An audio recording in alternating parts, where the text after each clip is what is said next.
Well, hi, I'm Happy Traum, and I'm really glad you joined me on this first lesson on the guitar. I think you're really going to have a good time playing the guitar. It's really not that hard. In fact, with some of these chords and chord progressions that I'm going to teach you in this tape, you can sing hundreds of songs and accompany other instruments as well. And the guitar is really a nice, social, fun instrument to play, and it's something that can take you into all kinds of wonderful musical experiences. So get yourself a nice, comfortable chair with a back, if you like, something you can lean back on. Something without arms, because arms will get in the way of your movement and your trying to make the chords on the guitar. And get comfortable, and we'll start out playing chords and chord progressions. Now, what is a chord? Well, it's very simply a series of 3 or more notes that sound good together. Now, why they sound good together is another matter. It's not really important here. But they sound harmonious. They're in harmony together. If you hear something like this, well, that's a group of notes played together that sound very nice together. Or this. Or this. And a chord progression is simply a series of these chords that are strung together and enable you to play songs or other kinds of music.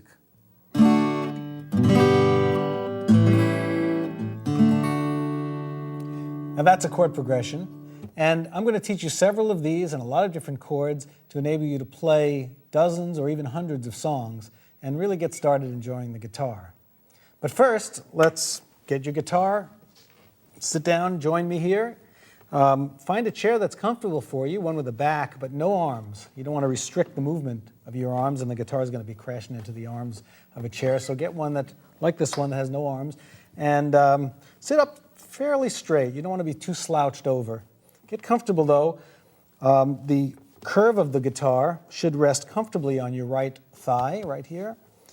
Guitar should be fairly parallel to the floor. And rest your right arm just comfortably over the top part of the curve here. Sometimes you'll have a large guitar and maybe you're a small person. You might end up being a little bit more this way or whatever. Whatever's comfortable for you is fine right now. Your left hand is going to be curved around because you want to play with the tips of your fingers as much as possible, which means your thumb is in the back to give support, and you'll be pressing down, straight down on the strings to stop the vibration right at the fingerboard. And I'll get more into that when we start really playing chords. By the way, the tips of your fingers at first are going to start to hurt. Don't let that get you discouraged, because especially if you have a steel string guitar, you have to build up calluses before you can really get comfortable with playing. And if it hurts, just try to push through that pain just a little bit. If it starts to get too bad, then stop and rest for a day or so and then come back to it. And eventually you'll find you'll develop these nice tough little pads on the tips of your fingers, and that'll solve the problem. And when you press the strings down, you'll barely feel it. So with that in mind, the first thing we have to do is get in tune together.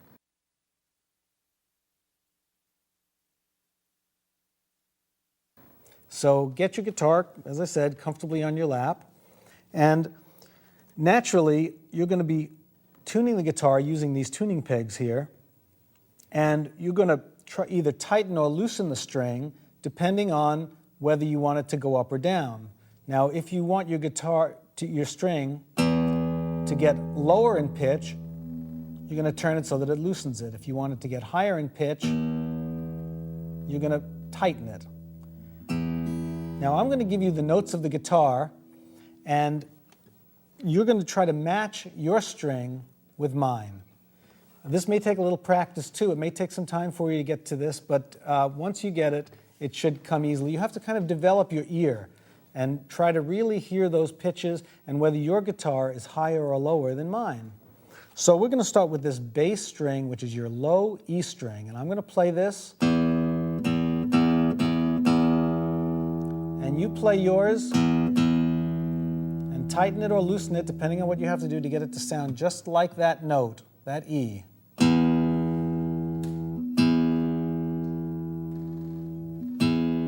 Okay? Okay, here's my A string, or my 5th string, which is this one right here.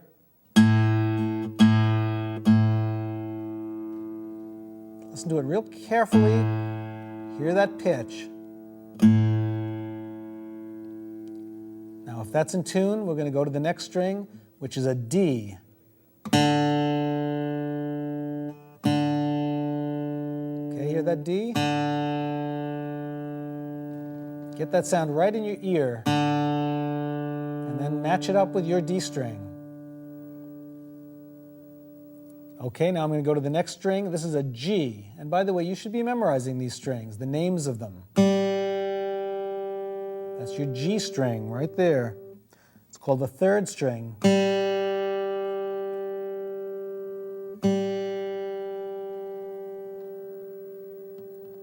Your second string, which is your B string, is here.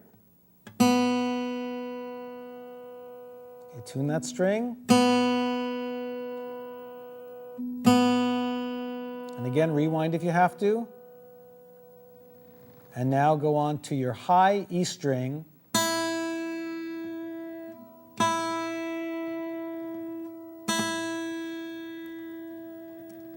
And that's 2 octaves above this low E string. Those are really the same note, just 2 octaves apart. And we number the strings from the highest in pitch, which is this one. This is the first string, E, second string, B, third string, G, fourth string, D, fifth string, A, and your low sixth string, this is your low bass, E. And hopefully all your strings are in tune with mine. Now, tuning the guitar takes a lot of practice, and you may even need somebody to help you get it in tune at first. But really persevere at it, because it's very important that you learn how to tune your guitar, and of course it'll make the whole thing sound that much better. In recent years, there's been an amazing invention that's come on the market, something that's really helped guitar players, both beginners and professionals, and that is a guitar tuner. And there are all different kinds, shapes, and sizes. This is one that I happen to have today, and it's one that you turn on. There's a little switch in the back, and when I play a note, it finds the note. You see there's an E, and it shows that it's playing an E note. And the light goes on. Now that light is telling me it's a little bit flat. So I would, now it's right in tune.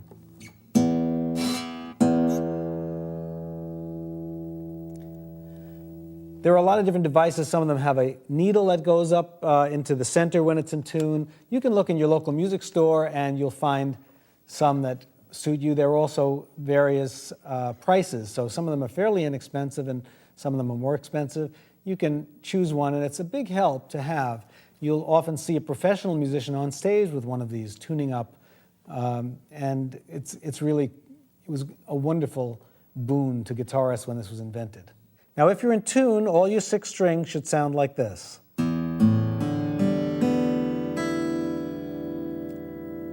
And that's a chord in itself, or it's almost a chord.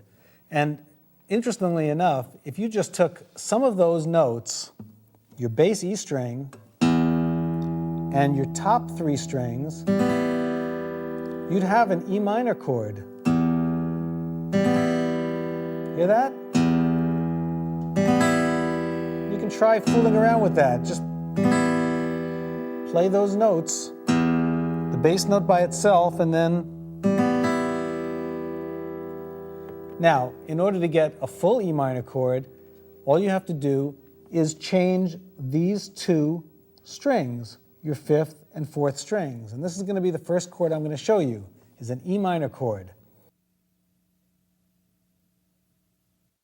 Take your second finger and press it down onto the 5th string, 2nd fret.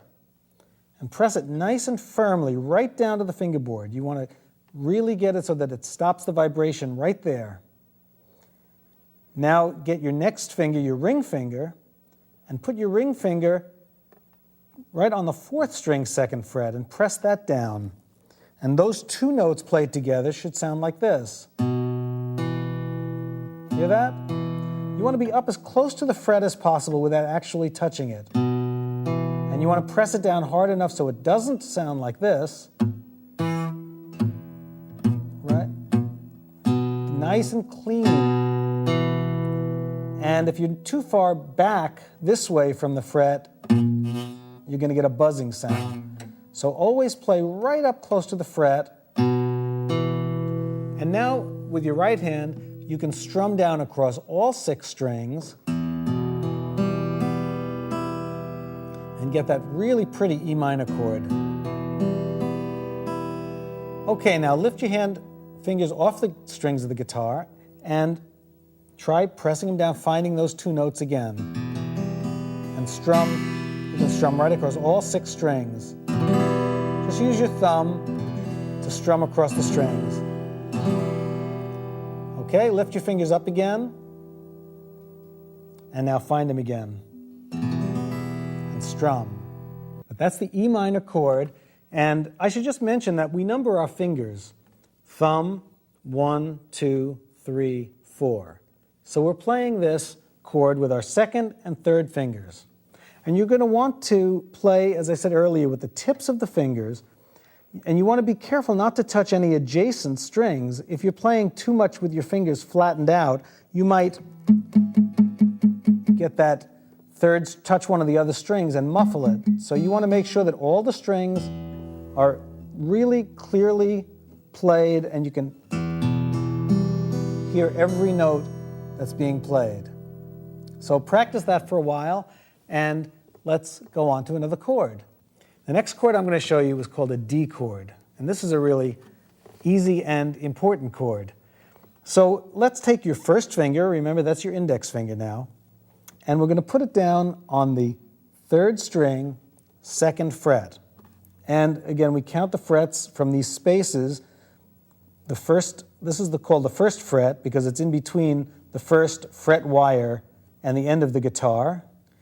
This would be the 2nd fret. So you're putting your 1st finger on the 2nd fret, and remember you're going to keep it up as close to that fret wire there as you can get without actually touching it to get a nice clean sound. And you can just pick that very single note with your right hand and just make sure that it's not sounding like that. Get it nice and clean. And now with your 2nd finger, you're going to put that down on the 1st string, 2nd fret. Okay? So you've got 2 fingers on 2 strings, 1st and 3rd strings. And now your ring finger, or your 3rd finger, is going to come in between and play the 3rd fret on the 2nd string. Notice it forms a little triangle there. And try strumming with your right hand across just 4 strings, starting from the 4th string from the highest. And that's what a D chord should sound like. Now, once again, it's going to be important for you to make sure that you're not muffling any strings, that your 3rd finger isn't touching the 1st string, which is a very common occurrence, and you're going to get that sound, or that your 1st finger isn't lifting up a little bit to get a buzzing sound. You want all these notes to sound very clean and clear. Okay, take your fingers off, kind of wiggle them around a little bit, try to get the circulation back, and see how fast you can get them back on that little triangular pattern there. And try playing it again. Are each of the notes ringing out cleanly? Remember, if you're hearing that, it's not good. You want it to be very clean and crisp. Now make yourself a little checklist of the things that might have gone wrong if the chord does not sound very clean. Are you playing with your fingertips? Are any of your fingers touching any of the adjacent strings, or are they not pressing down hard enough so you're getting that kind of muffled sound? One thing you can do is check to make sure your thumb is securely behind the neck and giving you nice support back there to really squeeze those strings down. Get a nice clean sound. You don't want to squeeze too hard because that's going to hurt, but as long as you have enough pressure to press those strings firmly to the fingerboard, you'll get a nice good sound. Okay, practice that for a while. Try strumming it with your right hand. Get a little rhythm going on it. And Once you feel comfortable, you might want to lift your hand off a little bit and then put it back on again. See how fast you can get it back in the right position. And you might want to stop the tape here and practice that for a while before we go on to the next chord. We're in the key of D, and this D chord that I just showed you, this is a D chord, is what we call the one chord, or the tonic chord in the key of D. That simply means that a song will usually begin and end on this chord when you're in D, and it'll come back to it frequently. There's another chord that's a very important one in this key, and that is what we call an A7th chord. It's also called the 5-7 chord because it's 5 notes up the scale from D. D, E, F, G, A. And this will all come clearer later on when we start really doing progressions, but your first progression is going to be a 1 chord and a 5-7 chord, or in the key of D, it's a D chord and an A7. So let's see how to make that A7. Let's look at this D a minute and find out, see how we can quickly get to an A7th. Well, if you move your first finger off of the 3rd string and put it onto the 4th string, and take your 2nd finger off of the 1st string here and move it to the 2nd string, and of course you'll have to lift up your 3rd finger, you're going to play an A7th chord, and it'll look like this. It's just 2 strings, and it sounds like this.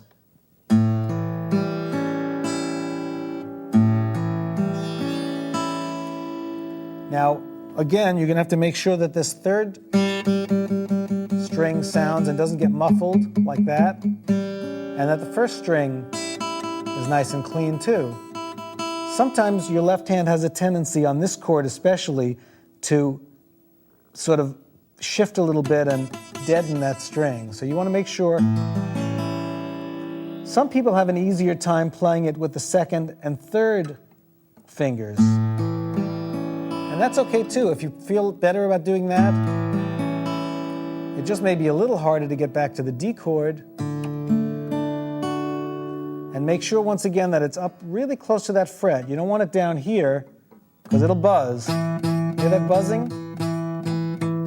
Nice and clean up there. So press those down, or like this. You might want to do it this way. Thumb in the back, giving you nice support.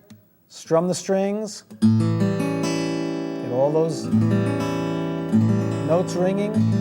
And now try going back to a D. Shift the 1st finger over, shift the 2nd finger over, and get your 3rd finger in between in a little triangular pattern, and there's a D chord. Now go back to your A7th.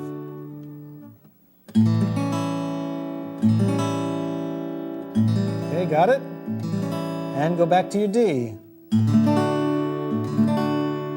Now you might notice with my right hand that I'm not strumming the 6th string because that doesn't really fit with a D chord. It's an E note, and if you listen, it doesn't really fit. So I'm trying to stay off of that string, and I'm just going my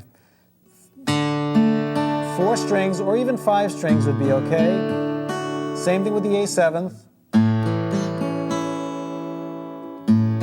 Although with the A7th you could use the low string, but for now we'll just avoid it, just for simplicity's sake, and back to the D.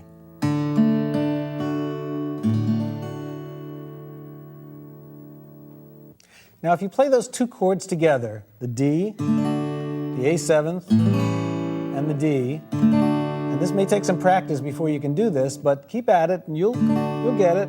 D, A7, D. Listen to that and it'll sound familiar.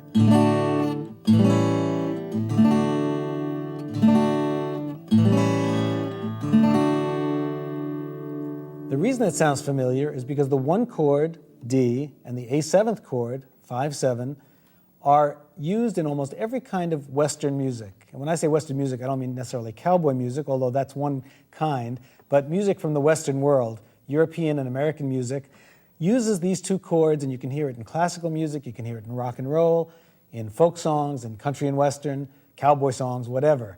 And that's why it sounds familiar to you. Now there are dozens, maybe even hundreds of songs that just have those 2 chords. And you'll hear as we do some of these songs how they fit together. Now I'm going to do a few of those songs for you, and you can follow along with your guitar. Try playing along with me. Get your guitar. I'm assuming it's in tune now, and sit in front of the VCR and the TV set. And as I play these songs, try to follow along. We'll have a close-up of the chords on the screen for you.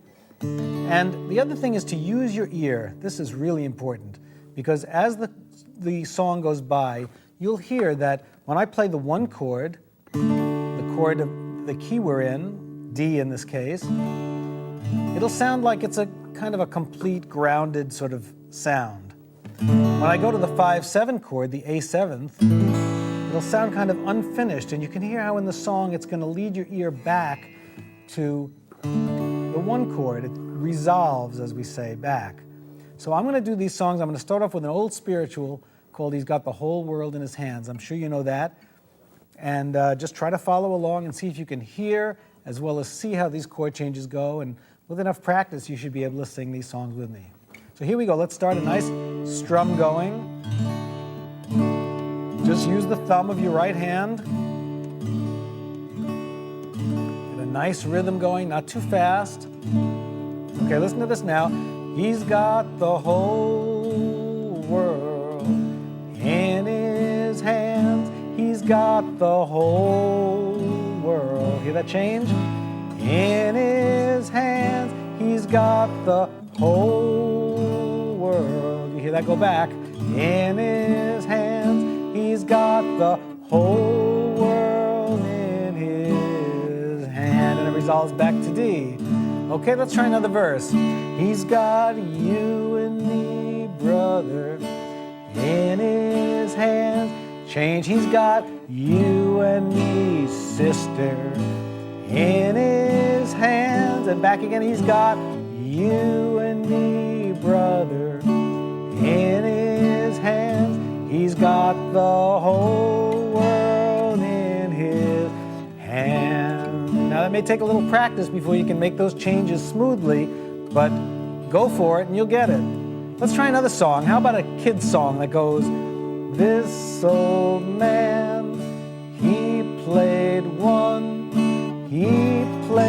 knick-knack on my thumb with a knick-knack, paddywhack, give a dog a bone. This old man came rolling home. Okay, you got that? And of course, with all of these songs, you want to just go through them and practice every verse you know. This old man, he sang 2, 3, 4, and so forth. Okay, let's try another song. How about another children's song? Go tell Aunt Rhody. Go tell Aunt Rhody. Go tell Aunt Rhody that the old gray goose is dead. Now, I think you can hear by now how those chords can be almost anticipated. You can hear them coming. So train your ear to hear that. Let's try one more song, a cowboy song. This one, the chords change a lot more often from D to A7. And it's in 3/4 time, which means 1, 2, 3. 1, 2, 3, okay? As I walked out in the streets of Laredo, as I walked out in Laredo one day. This is good practice because it changes so much. I spy a young cowboy all wrapped in white linen, all wrapped in white linen and cold as the clay. Okay, you can hear it go back. Now, what you're going to need to do is practice this. You're going to need to spend some time making sure you can find those chords, that they sound good, that you can change them when you need to. And you're not necessarily going to play these songs as a medley. You're going to want to take each song individually and play them. So practice them, see if you can find other songs and songbooks that might have only 2 chords, and go for it. And this is the simplest, most basic progression, but it is a progression. It's just got 2 chords, and I think you'll have a lot of fun with it.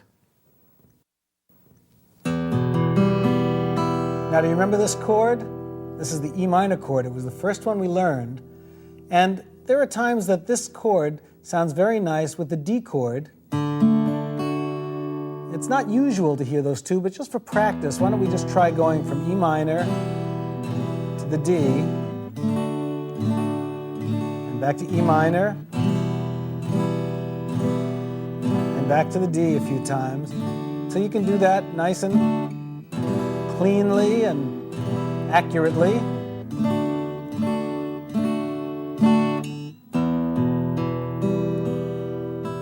And there are a few songs that have this either as its only progression, going from E minor to D, or there are some songs that use them within the context of a larger progression. But right now, let's just try a song, another old spiritual, that just has these two chords, E minor and D. And it's called Sinner Man. Let's just try it. See if you can follow me on this. It just says, "Oh, sinner man, where you gonna run to all on that day?" It goes like this. "Oh, sinner man, where you gonna run to? Oh, sinner man." See that? D, where you gonna run to? Back to E minor. "Oh, sinner man, where you gonna run to? Oh," now quick D, "on that." Back to E minor day. Let's try "Run to the rock, rock it won't hide you." Run to the rock, rock it won't hide you. Run to the rock, rock it won't hide you. Run to the rock, rock it won't hide you. All on that day. Now it's time to go to a new chord. And the chord I'm going to show you is the G chord.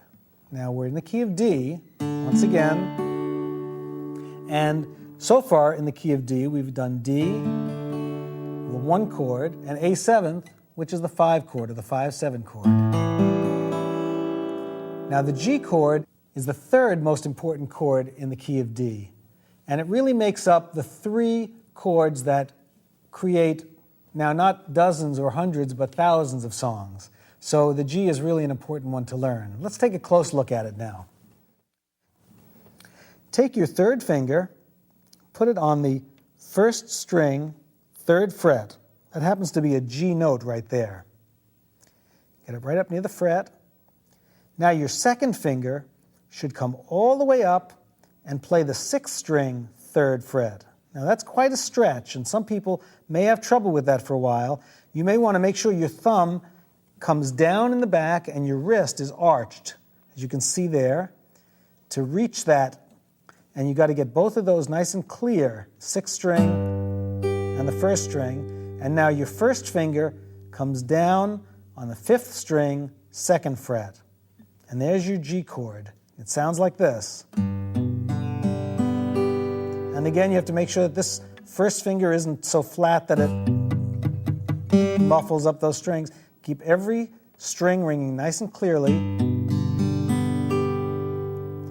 And by the way, one of the things that I should mention to you is that your fingernails should be kept cut short on your left hand. I know a lot of people, especially women, like to have nice, long, tapered fingernails. If you're going to play the guitar, it's one of the sacrifices you're going to have to make. Cut your fingernails short, because otherwise they'll get in the way of fretting these notes cleanly. Okay, let's look at the D chord again, first chord we learned. Now let's switch to the G chord. That's your new chord. Your 2nd finger lifts off the 1st string, goes up to the bass note. Your ring finger or your 3rd finger comes down to the 1st string, and your 1st finger goes to the 5th string, 2nd fret. And try going back to the D now, and back to the G, and back to the D. Now go to your A7th, and And from the A7th, try going to the G. Now, some people might find it's easy to use the little finger there. That's okay if you want to do that. If that's less of a stretch for you, you can use your little finger on that first string, 3rd fret, and your 1st and 2nd finger on the bass strings. Or you might even want to play it like this, which some people do, but I think that's harder for beginners to play it like this, but it's another way of doing it. I prefer this for the beginning way to do it. Now let's try going back and forth from the D. Give it 4 beats, slow beats. Now switch to G. Now you may take a while before you can do that without hesitating. Back to D for 4 beats. And to the A7th for 4 beats. Okay? And if you need to, stop the tape here and practice changing from D to G so you can do it without stopping the rhythm of a song. That's really important. So once again, let's give it 4 beats on D, 4 on G, 4 back on D, 4 on A7th, and 4 on D. And that'll be a nice little progression to start with for practice purposes, and then we'll do a song. So here we go. 1, 2, 3, 4. D, 2, 3. Go to G now. 1, 2, 3, 4. Back to D. 1, 2, 3. A7th. 1, 2, 3. Back to D. 1, 2, 3. Okay, now it'll be your job to go over this and practice it many times over and over again as an exercise until you can get these chords changing nice and smoothly and evenly. And then we can go on to another song. And the song I'd like to do with you now has these 3 chords in it, and we may even throw in that E minor chord, the first one we learned, just to give it a little bit color and flavor. It's a song that I know you know this one. It's called Kumbaya, and it goes like this. Start the rhythm going on the D chord, the 1 chord. Someone's singing, Lord. Now you're going to go to G. This is the 4 chord. Here we go. Kumbaya. Back to D. That's a quick change. Give you good practice. Someone's singing, Lord. Kumbaya. A7. You know that one. It's an old friend by now. And back to D. Someone's singing, Lord. Now get ready to go to G. Kumbaya. Back to D. Now we're going to have a quick G. Oh, back to D. Lord. A7. Kumbaya. Now that's pretty tricky. Let's try it again together. Someone's praying, Lord. Now you're going to go to the G. Kumbaya. Back to the D. Got that? Okay, let's go again. Someone's praying, Lord. Now just for a little added color, right here add an E minor. Kumbaya. A7th. Yeah. Got that? E minor to A7 and back to D. Someone's singing, Lord. You ready to go to G? Kumbaya. Back to D. And now a quick G. Oh, back to D. Lord. A7. Kumbaya. Let's try it one more time. Kumbaya, my Lord. See if you can keep up with me. Play along. Kumbaya, my Lord. Kumbaya. Got it? Here we go again. Kumbaya, my Lord. Now E minor. Kumbaya. A7. Yeah. D. Kumbaya, my Lord. Ready to go to G. Kumbaya. Back to D. Now 7th, D. Oh, Lord,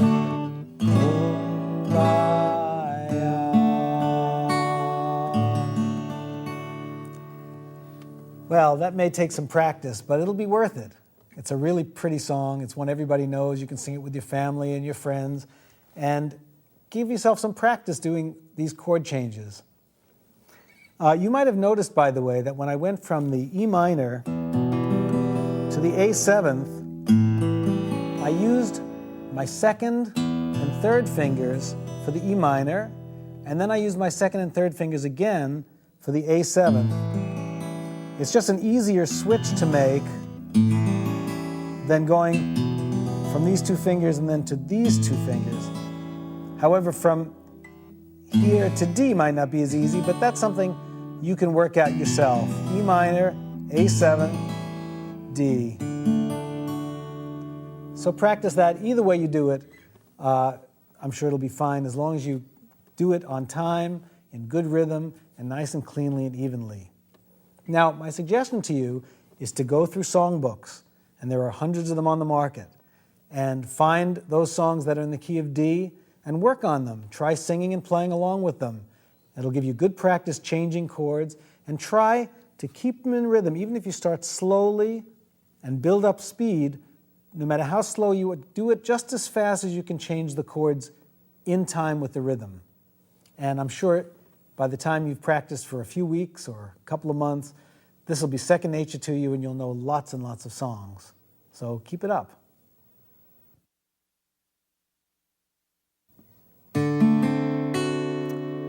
Well, here's a new chord. This one is a D7th chord.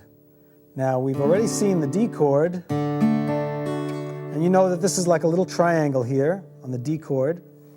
Well, if you invert the triangle by putting your first finger on the first fret of the second string, and then the other two fingers go same strings they were on before at the second fret, first and third strings, you have another kind of a triangle. See that little shape? Well, that's a D7th. So here's your D chord, and here's your D7th chord. And that leads your ear very nicely into the G chord. Now, if you remember, I mentioned that the G chord was called the 4 chord in the key of D. And this is because you count up 4 notes from D, D, E, F, G. And the 4 chord, no matter what key you're in, is that really important chord, second only to the 5 chord, or the 5-7 chord, A7th. Remember that? D, E, F, G, A, the 5. Well, this D7th chord in the key of D leads your ear to the 4 chord. It makes you want to go to that 4 chord. Hear that sound? Here's D, D7th, or the 1-7 chord, because it's a 7th and it's the 1 chord, it's a D. And it makes you feel like going to the G. So let's try a little chord progression with these chords now. Let's try one. I'll just make this up, and maybe we can do it in such a way there won't be a song to it. Maybe you can even write a song to it. Who knows? We can take a chord progression and you can put your own song to it. Let's go from D to D7th, to G, to E minor, to A7th, and back to D. And we'll do this with a 3-beat measure, or 3/4 time. It's also called waltz time. So we go 1, 2, 3, 1, 2, 3. And on each 3 beats, we'll change chords. So it'll go D, 2, 3, D7, 2, 3, G, 2, 3, E minor, 2, 3, A7, 2. Stay in the A7th, one more measure, 1, 2, and back to D, 1, 2, 3, and then come back to your A7th just as a little turnaround to lead you back to the beginning again. 1, 2, 3, 1, D7th to G, 1, 2, E minor, 1, 2. A seventh, 1, 2, 3. One more A seventh, 2, 3. D and A seventh. Okay, try it with me now, and let's try a little song with it. Just make up a melody as we go along. Down, D, D7 to G, E minor, A7 to A7, D, and A7. Back to the beginning again. D, D7, then G, E minor, to A7, A7th D. So you see, you can play around with a chord progression like that and make up a melody, make up some words, and you'll have a song. And it's a lot of fun to do that. So try that out and try to get these chords changing smoothly and efficiently. And one of the things that you should notice is when I change my chords, I try to make as little motion with my left hand. For instance, from the D7 to the G, I first slide this up to get that anchored there and then go right up to my bass note. See that? D7 to G. And then E minor, just bringing it down like this. A7th is just an easy switch like that. And then back to D. Now, if you remember, earlier on I said that D was the 1 chord in the key of D. D7th is the 1-7 chord, and it goes to the 4 chord, or the G, D, E, F, G. And the 5 chord, or 5-7 chord, is A7th. Now let's say we made G the 1 chord. Let's change keys now. If we make G the 1 chord, and we count up 5 notes, G, A, B, C, D, you get the 5-7 chord, D7th. Now you already know that chord. Take a look at it. D7th. So you already know your 5 chord, or 5-7 chord, and your 1 chord in the key of G. Practice that a little bit. G, D7, G. Now, if you try to play some of those songs that we played with D and A7, the 1 and 5-7 chord in the key of D, the relationship of the chords to each other is exactly the same. G and D7, 1 and 5-7 chord in the key of G, is the same as the 1 and 5-7 chord in any key. So it means you can play in the key of G. Now the pitch is going to be a little bit different, but you could play go, tell, and roll, and then you change to the 5-7 chord, D7th, go, tell, and roll, just like before. Or you could do, he's got the whole world in his hand, and you go to D7, he's got the whole world in his hand. You can hear this one's a little high for me to sing, but it might be perfect for your voice. He's got the whole world in his hand. And back to D7, he's got the whole world in his, and back to G. And so you now know any of the chords, any of the songs in the key of D or the key of G that just have the 1 chord and the 5-7 chord.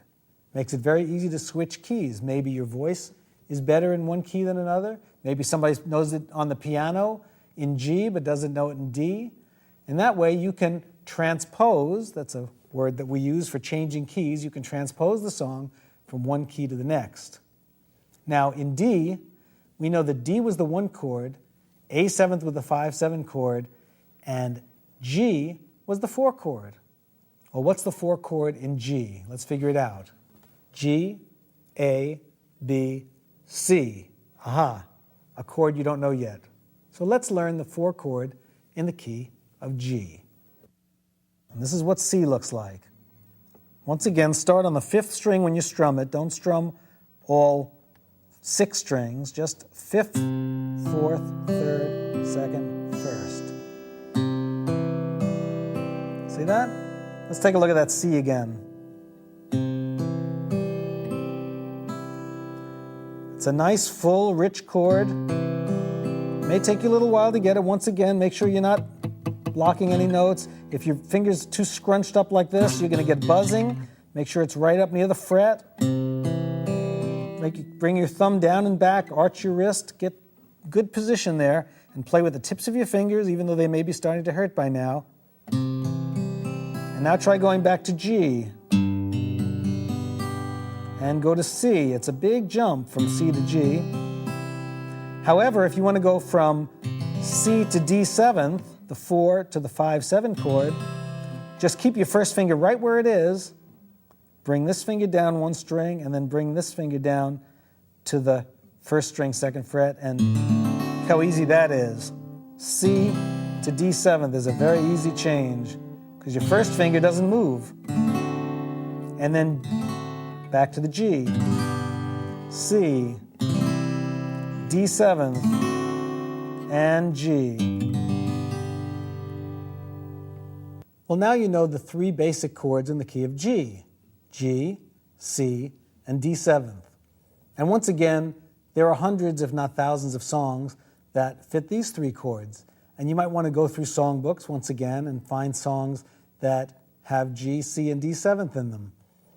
There'll be the same songs that have D, G, and A7 in them, and you can transpose them, you can interchange songs from the key of D to the key of G with just these chords that you know now.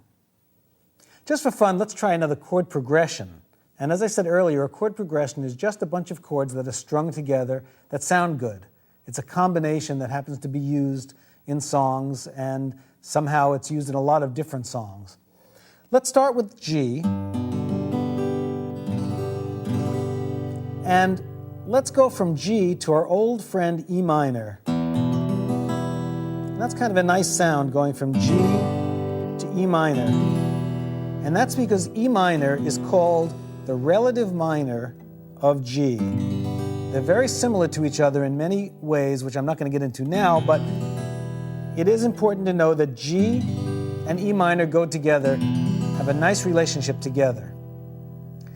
Now let's go from E minor to C, which we just learned, and from C to D7.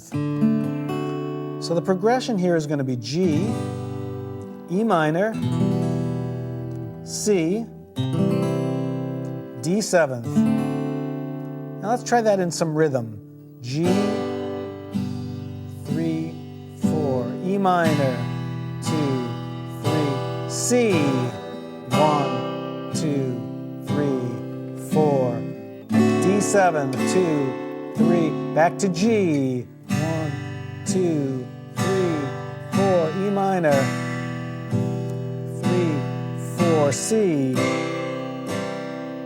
and D7. Does it sound familiar to you? Let's try changing the chords and playing them with 2 beats for each chord. It's going to be a little harder now, so you're going to have to practice a little bit more, but let's try it like this. G, E minor, C, D7, and again, E minor. Does this sound familiar? Da da da, da da da da da da.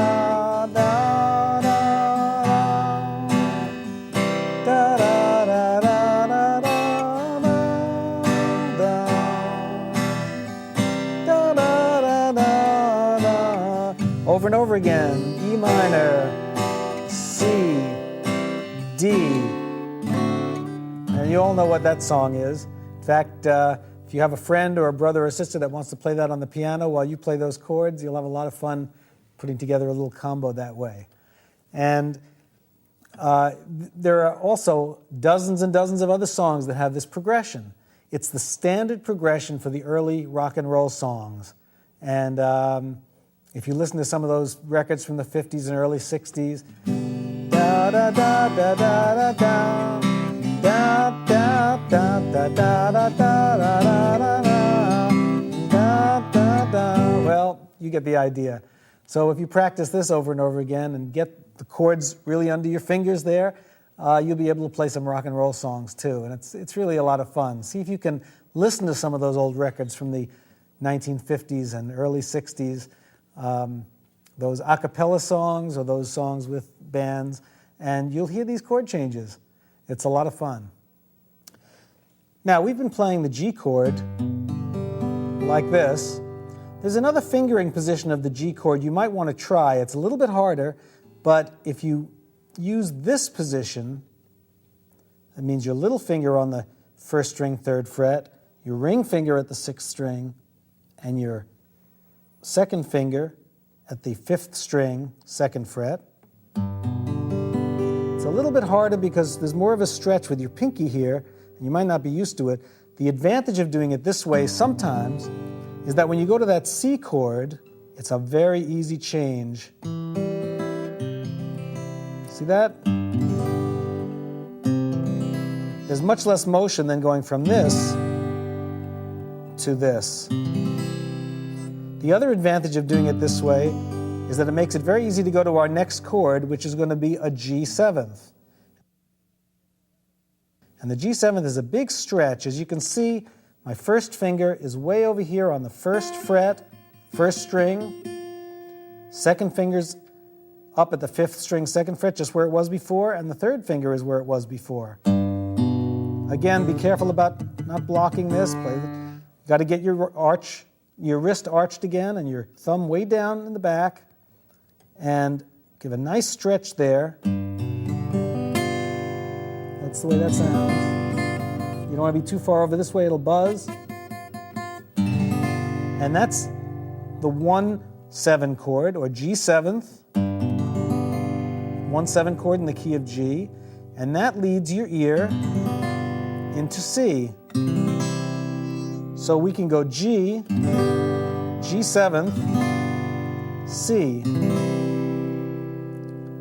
Or you could do it this way also, G, G7th, C, and then D7th, and then G. So this gives you the full group of chords in the key of G, just like we had D to D7th to G, remember that? To A7th to D. Now we can do the same thing in the key of G. G, G7, C, D7, G.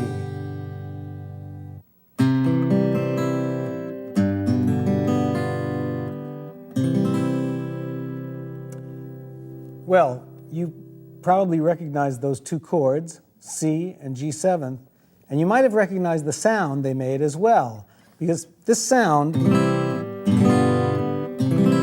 is the sound of a 1 chord to a 5-7 chord to a 1 chord. Just like D, A7, and D, just like G, D7, and G. We're in the key of C now, and if you count up from C, C, D, E, F, G, G7th is your 5-7 chord. So now all those songs that you played in D and A7th, just those two chords, you can play with C and G7th. He's got the whole world in his hands. He's got the whole world. Got it? In his hands, he's got the whole world. In his hands, he's got the whole world in his hands. So, once again, try all those songs we did with D and A7th and transpose them to C and G7th. And again, your voice will be in a different pitch because the key is going to change, but the relationship of the chords to each other is the same. So now you can play these songs in 3 different keys, D, G, and C. But what about the 4 chord in the key of C? Well, now we got a little bit of trouble because this is a tough one. We're going to go to the 4 chord in C is C, D, E, F. So let's take a look at what an F chord looks like. If you have your C, move your 3rd finger from your 5th to the 4th string, your second finger from the fourth to the third string. Your first finger stays where it is, except it flattens out. And if you notice, it's really covering two strings. And both of those strings have to sound clearly. First string, first fret, and second string, first fret. Then you get your third string, second fret, fourth string, third fret. And that's your F chord. And this is the tough part, getting this to stay down. And again, it's your thumb in the back that's giving you the pressure to hold that down. And you want each of those notes to ring out clearly. And then to a C, well, that's easy. The first finger just straightens up a little bit and opens up that first string. Second finger shifts over one string. Third finger shifts over one string. So there's your C, your F. And to go to your G7th from the F, well, your first finger's here. You just got to bring it over to the first fret of the first string and bring your other two fingers across, fifth and sixth strings, and back to C. So there's C, F, G7. Try going from G7 to F, and back to C, to F, to G7, and to C. So what you want to do is practice moving from C to F to G7th, and again playing those songs that you can find in songbooks or that you can hear by ear, and there's hundreds of them, maybe thousands of them. So get used to those sounds, C, F, G7th, and C, and you'll be able to play songs in the key of C. Now you remember when we went from G to E minor, and I said E minor was the relative minor of G. Well, if we're in the key of C, we have a relative minor of C also. And the relative minor of C is A minor. And the A minor chord you get simply by taking one finger, the finger that's on the fifth string, and shifting it underneath, and you have to shift your other fingers a little bit to make room, to the third string, second fret. And that sounds like this. And again, I'm just going to strum it from the fifth string down. So here's C, A minor. Hear that?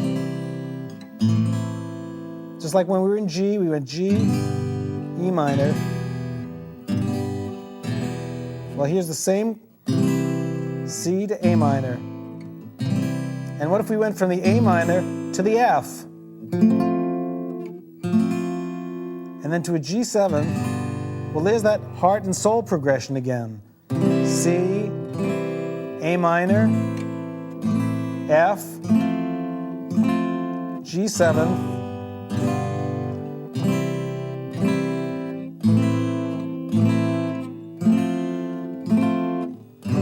well, we can strum it like this.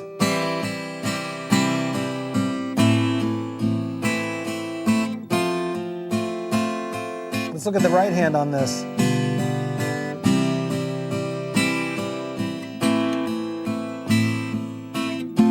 Sounds like that old rock and roll, doesn't it? Or you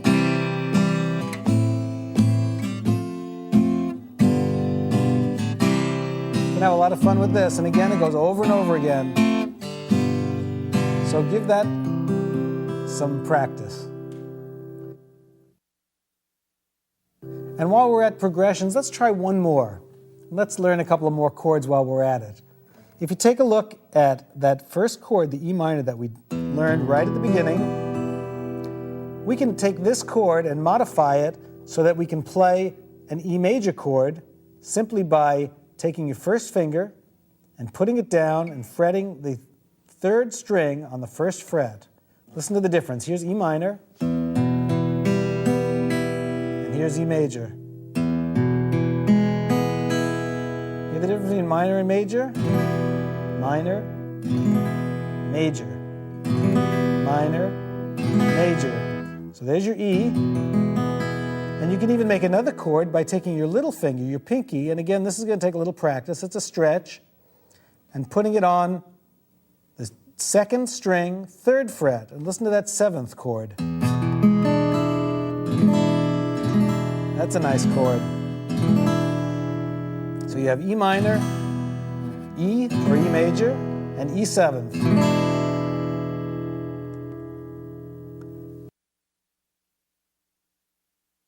Now here's a progression you can do in the key of G. If you go from G to E seventh to A seventh to D seventh to G. Let's try that and take a look at that up close. G, E seventh, A seventh, D seventh, G. And again, this is one of those progressions that just goes around and around.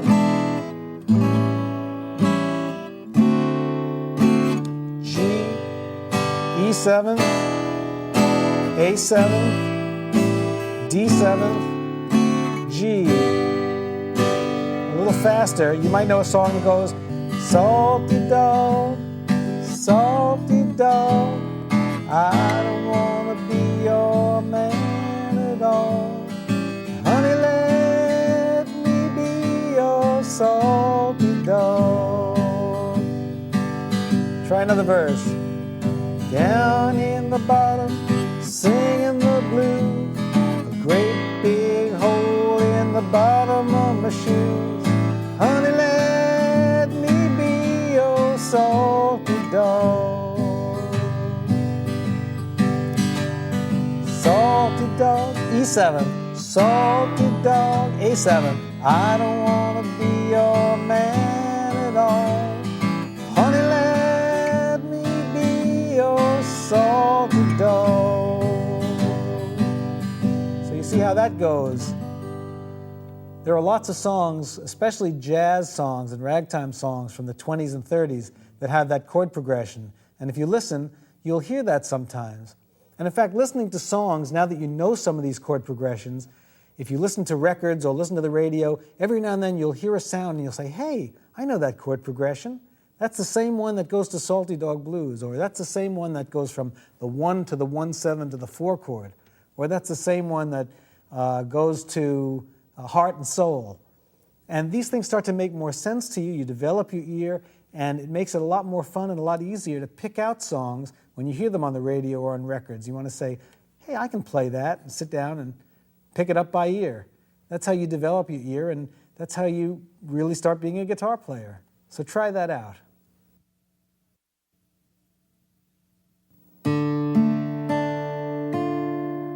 Here's another nice chord. This is a D minor chord. You've got the first finger on the first string, first fret, second finger on the third string, second fret, and your little finger, or you could use your ring finger also, but I find the little finger a little easier, on the D note there, second string, third fret. Now if you notice, a D major chord sounds like that. This finger and this finger are playing the same notes that you'll have if you play it with these fingers, and now instead of playing this note, you're dropping that down and making it a minor, and there's your D minor. It's a really nice chord, and you might want to practice that for a while and go to the A7th and a D minor. Try that a little bit. Joshua fought the battle of Jericho, Jericho, Jericho. Joshua fought the battle of Jericho, and the walls came tumbling down. It's D minor, A7, D minor.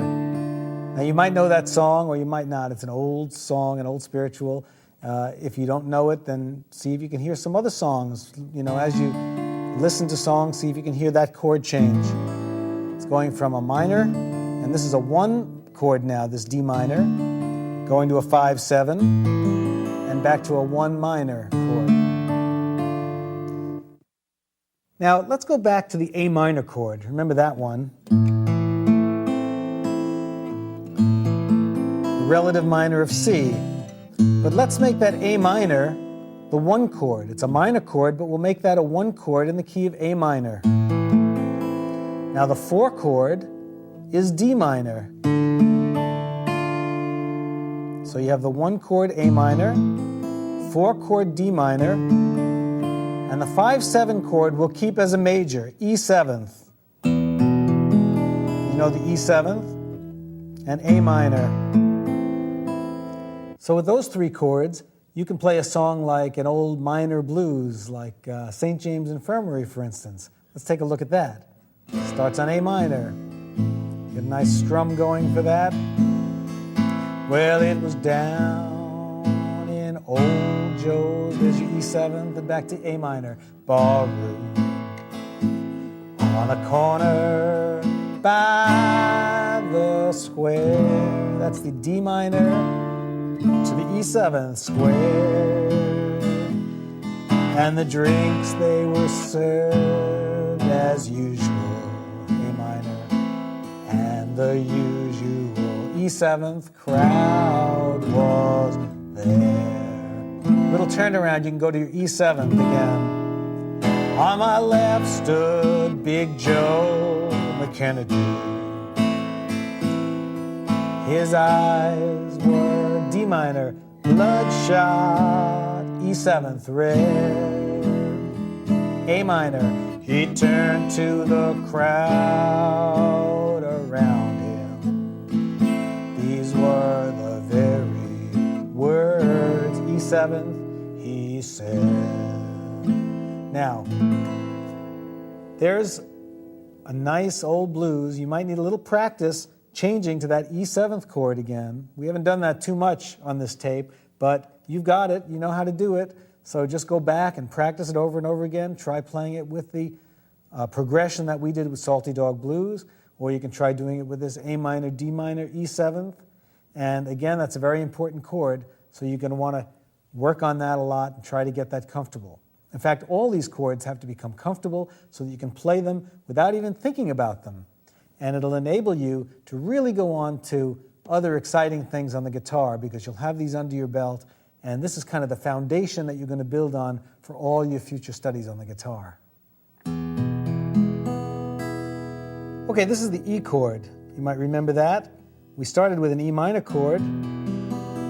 We added this for an E major, and of course we've got an E7th like this. Now if we want to make this E chord the 1 chord in the key of E, then what do we have to do? Well, we have to count up from E to see what the 5/7 chord is going to be. So let's say E, F, G, A, B. So we need to find a B7th chord. Well, let's see how we make a B7th chord. Let's take the E chord. Keep your 2nd finger where it is, right there on the 5th string, 2nd fret. Bring your 3rd finger, your ring finger, down 1 string. Bring your 1st finger up 1 string, and put your little finger on the 1st string, 2nd fret. Now this is the first 4-string chord we've seen. No, it's not. Actually, the E7th was a 4-finger chord. We've got all 4 fingers working here. And there's what your B7 sounds like. And to get back to your E, again, you keep this 2nd finger right where it is, move your 1st finger down 1, bring your ring finger up 1, and lift your pinky. So it should be a fairly smooth motion from E to B7th. And again, don't play the 6th string. Just avoid that. Play the 5th string and all the other strings above it. But with the E, you can play the low bass string because it's an E chord. Okay. Now, let's say we want to play the 4 chord in the key of E. Well, what's that going to be? E, F, G, A. So let's find an A chord. We know the A minor. If we take this chord and instead of having this finger here, we put our little finger down that changes it to a major. Hear that? Here's A minor, here's A major. So if you've practiced the A minor chord and know that pretty well, going to an A major should be pretty easy. So here we have an E, A, just move these two fingers down, one string each, and then put your little finger down. B seventh, and E. So let's try that. Let's try a little progression. Go from E, going to A now, to B seventh, and back to E. Now another thing you can do is you can go from E, the 1 chord, to the 1/7 chord. What is that? E seventh. And again, you know the E seventh. And if you remember, the E7, the 1/7 leads your ear into the 4 chord. And you can hear the way that sounds.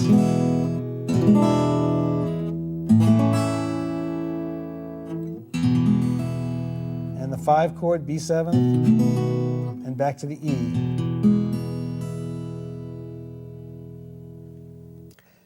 So once again, practice those chords in the key of E now. E, E7th, A, and B7th. And again, look through songbooks and try to pick up songs.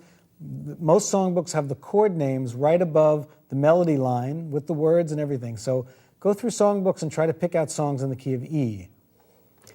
Now, I'll show you something interesting about this E7th chord, which was the 1/7 chord, if you remember, in the key of E. Let's look at that a minute. Now, what is the relationship of that to the A chord? Well, as we said before, the 1/7 leads your ear into the 4 chord. But let's say we want to change keys, and the A chord is going to be our 1 chord. Now, what we're going to do is try to find out what the 5/7 chord of A is. Well, let's see. A, B, C, D, E, E7th.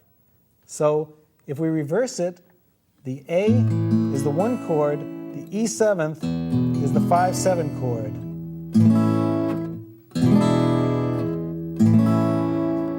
So those two chords have the same relationship to each other as the D and A7th, the G and D7th, the C and G7th. Now, if this is getting confusing with all these numbers and letters, just go back and rewind the tape and listen again. It's actually quite simple, especially if you count and if you realize that the 1 chord and the 5/7 chord are always in the same relationship no matter what key they're in. So the E7th and the A go together in 2 different relationships. One way is that if you're in the key of E, the E7th is leading your ear to the 4 chord. But if you're in the key of A is the 1 chord, E7th is the 5 chord, 5/7 chord. So what would the 4 chord be in the key of A? Well, let's count again. A, B, C, D. Hey, that's an old friend. D is the first chord we learned. So now you can go A7th, 1/7 chord leading you to the D, the 4 chord. Then you get a 5/7 chord, E7, and back to A. So there you have the major chords in the key of A. Once again,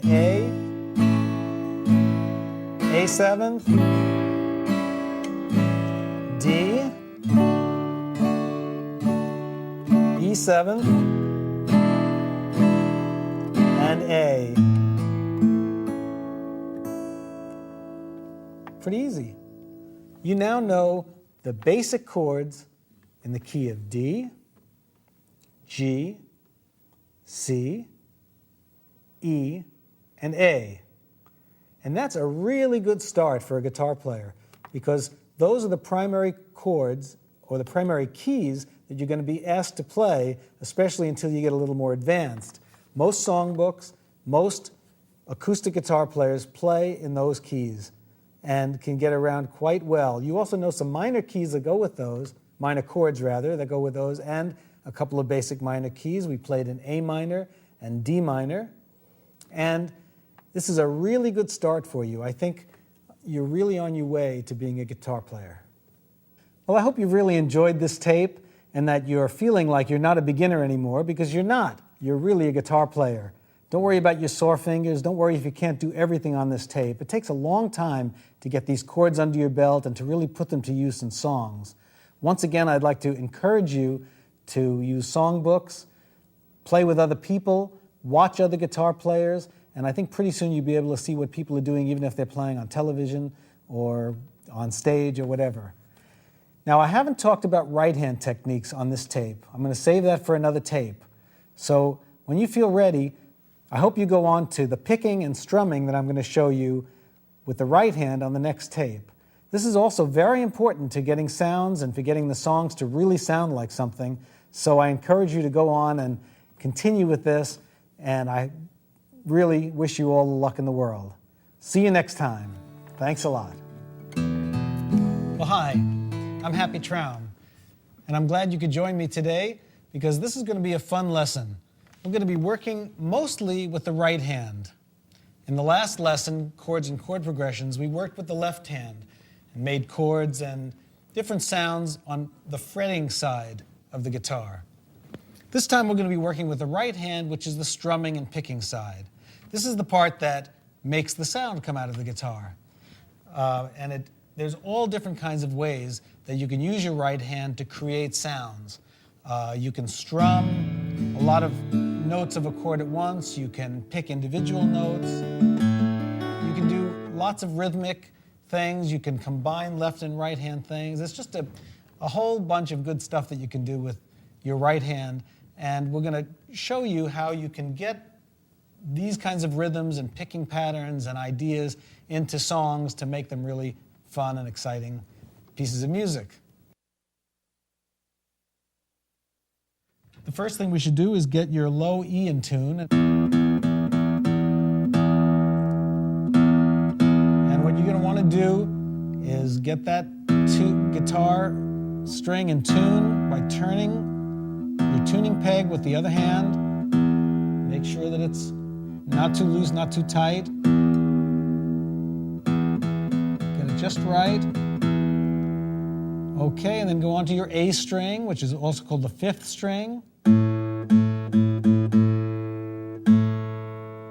Same thing, just repeat the process with this one until you get it sounding just like mine. And I've tuned up to a guitar tuner, so I know this is pretty much the correct pitch. Now here's your D string, or your fourth string. And you should really memorize the names of these strings. Remember that your fourth string is a D. It's very important. Okay, go on to your third string, or G. Get that one in tune with me. Okay, to the second string, or B string. Listen carefully. Let that string really ring out so you can hear the tone and the pitch. And then get your B string in tune with mine. And finally, the high E string.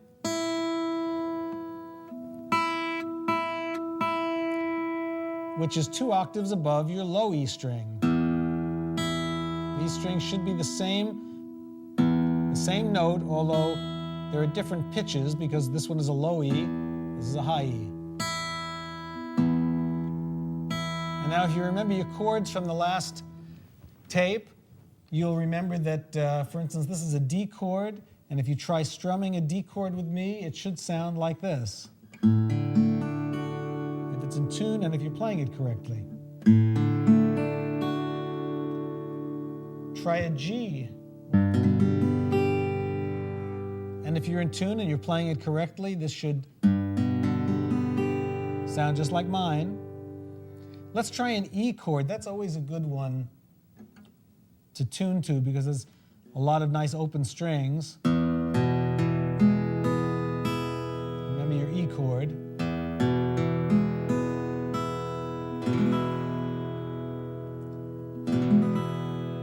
Okay, if that all sounds pretty much in tune with me, then we're ready to get started.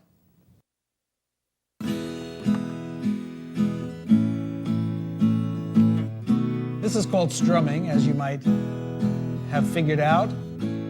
Just brushing across the strings of the guitar, playing different chords with your left hand. And even strumming can be a fairly interesting and exciting way of playing. It's very simple. It's probably the simplest way of playing. And by the way, before I go any further, I want to just mention that we're going to be doing what's called fingerstyle guitar. In other words, we're going to be playing with the fingers of our right hand. You may have been trying to fool around with a pick, something probably like this, which is called a flat pick or a straight pick.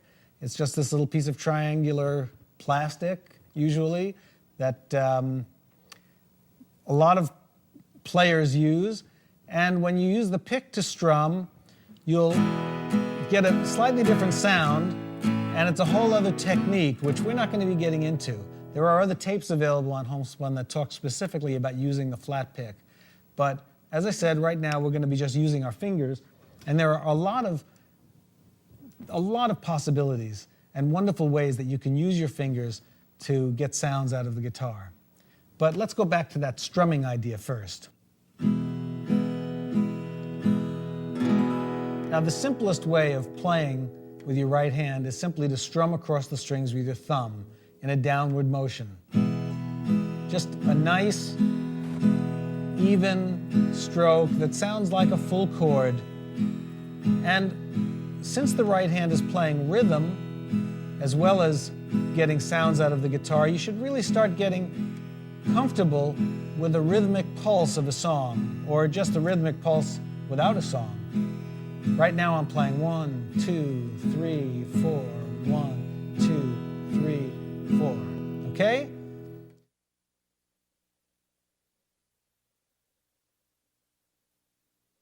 Now, if you drag your fingers across the strings one at a time, you get what's called an arpeggio. And you can do that in various speeds, or you can come back down. And by the way, just as a little bit of information, an arpeggio is an Italian word. It means harp-like, and it simply is a breaking up of the chords. It's taking a chord and breaking it up into its individual notes. And any instrument can do this, a piano or a horn. Well, a horn wouldn't play chords, of course. It would always play arpeggios. But any chording instrument can play both a chord, which is all the notes played at once, or an arpeggio, which is the notes broken up into their individual, or the chord broken up into its individual notes. Now let's take a look at this strum again. What if I want to add to this by coming up with my index finger? Well, that adds another element to it. And now I'm counting 1 and 2 and 3 and 4. And by the way, I'm playing an E chord with my left hand, just to have something to strum with is my E chord. If I want to change to my A chord, that strum keeps going, and I'm playing a nice steady rhythm, 1 and 2 and 3 and 4 and 1 and 2, so forth. Let's go back to the E chord.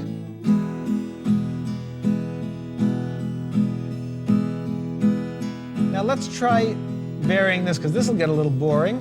Let's try playing that upstroke on every other strum. In other words, you'll brush down with your thumb, brush again, and then come up, so it's 1 and 2 and 1 and 2 and.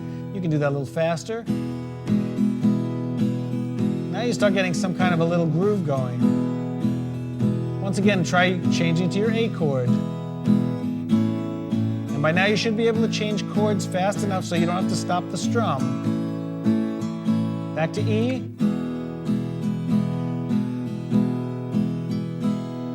Okay. Now, here's that strum again.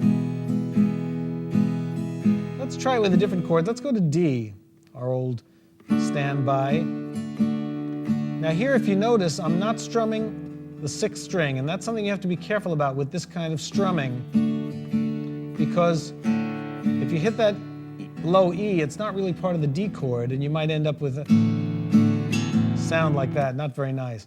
So you have to be a little bit careful when you play this. However, when you go to the G, then you don't have to worry about it, because anytime you're fretting a string, like that G string, you know that it's going to be okay to strum it. A7 and D.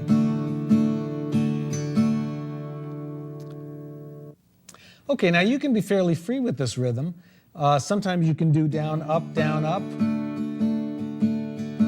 And sometimes you can do the rhythmic 1 and 2 and kind of thing. And try it with a song. Let's take the very first song we learned on the last tape. It only has 2 chords, so you don't have to think too much about the chords. And just try getting into the feel of this rhythmic strumming with a song like He's Got the Whole World in His Hands. And once again, we'll just try that and just get this going with me. I hope you're playing along now. I'll take it a little bit slowly. And remember, it's just D and A7. He's got the whole world in his hands. He's got the whole world in his hands. He's got the whole world in his hand. He's got the whole world in his hand. Okay, now do you see the way I'm not always doing it exactly the same way? Sometimes it's down, up, sometimes it's down, down, up. Try one more time. He's got you and me, brother, in his hand. He's got you and me, sister, in his hand. He's got you and me, brother, in his hand. He's got the whole world in his hand. Okay.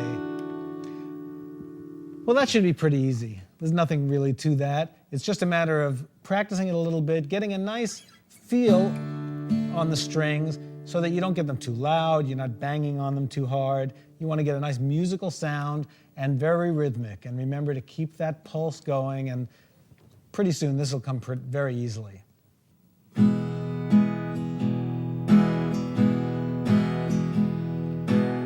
Now, another way of doing this strum is to get more of your fingers involved than just your thumb on the downstroke. You could do a downstroke with your thumb and then follow that with the back of your fingernail of your first and second fingers, like this, and then come up. So you have a thumb going down and then back of your hand and up. Same rhythm. It's kind of a bum-tiddy rhythm. Or if you know anything about music, it's a quarter note and 2 eighth notes. 1 and 2 and 1 and... Now, get your hand relaxed. You see how I'm playing from my wrist very freely. I'm on an E chord now with my left hand. Change to an A chord. Look at my right hand again. Now, one thing we can do to make this a little more rhythmic is to stop the strings after that downstroke by hitting the strings with the palm of your hand. It's a very quick motion. Your finger comes down, and then your hand comes down and stops the vibrations of the strings. Practice that a little bit. Just come down with the back of your fingernails, and then get a nice clean break. And then you'll come up again. So it's down, down, damp, and then come up. Listen to that. Now, let's go back to the E chord. And we've got...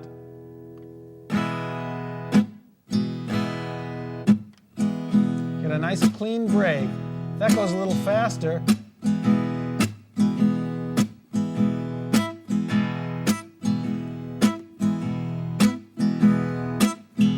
Okay, let's see how that would sound with a song.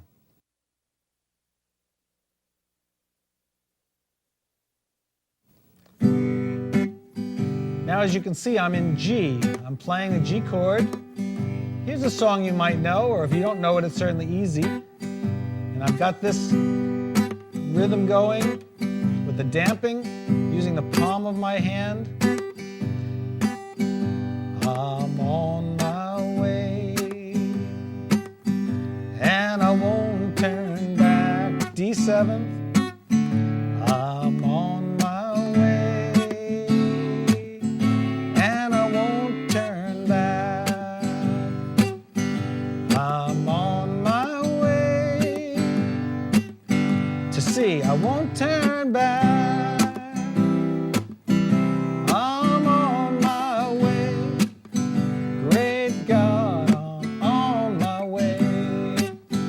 Okay, you see how that's nice, rhythmic strum, getting that? Now you might be noticing that my left hand is also kind of damping.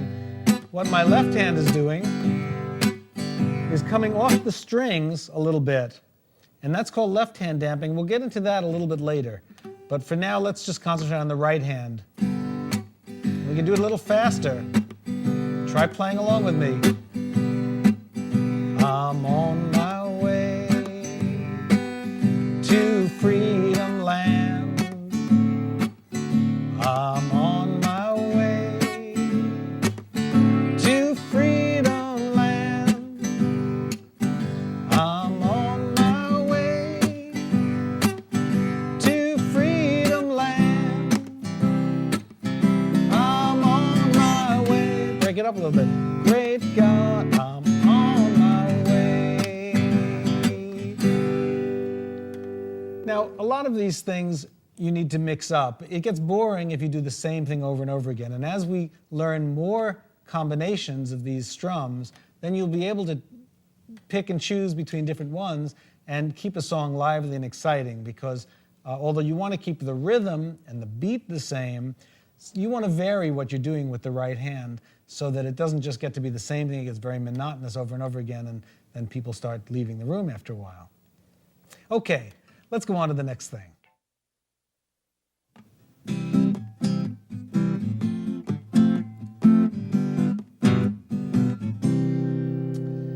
Well, you remember a little earlier I talked about left hand damping, and this is also an important way to get extra rhythm into your strumming.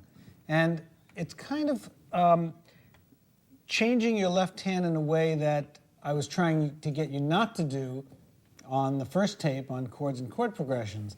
Because remember I was telling you to press your fingers down tightly to the fingerboard to get a nice clear sound. Well, now what you're going to be doing is lifting your fingers up to deaden the strings. Now, I'm playing a C chord with my left hand, and if you notice when I strum across, if I lift up very lightly on those strings, well, some of them go dead, but not others, because there are open strings, and an open string is simply one that you're not fretting. That's not going to change unless you take your left hand and just flatten it out a little bit to deaden the other strings too. So it's... See that? So you can make a more rhythmic sound if you're strumming.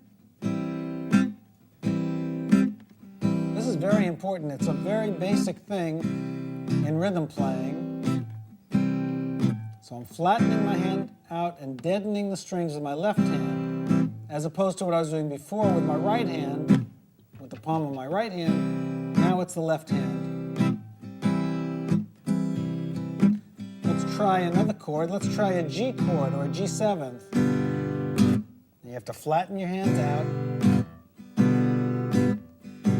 Try an F. Now an F, I'm only strumming the top four strings. So all I have to do is loosen up my hand off of the F chord. C.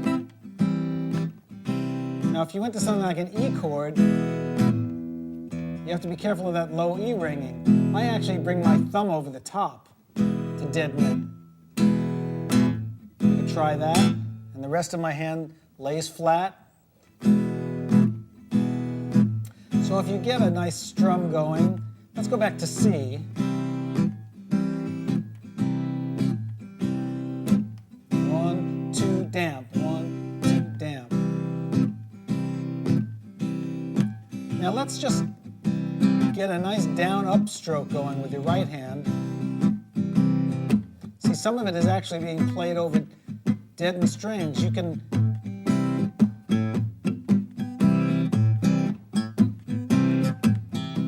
sometimes the dead strings make a rhythmic sound that's really great.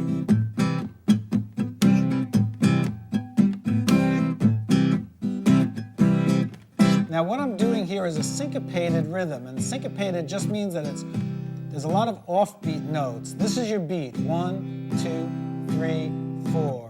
1, 2, 3, 4. And when you're playing your offbeats, 1 and 2 and 3 and 4 and. Now what if you leave out one of your thumb beats? Just leave it out.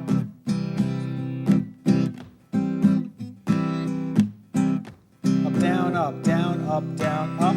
Up, down, up, down, up, down, up, down, up, down, up, down, up.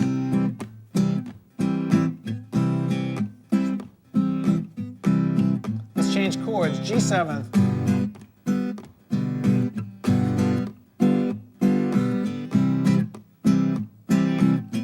F. G7th.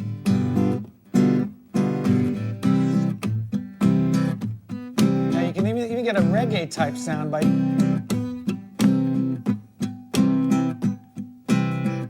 hear that? Go a little faster and it's a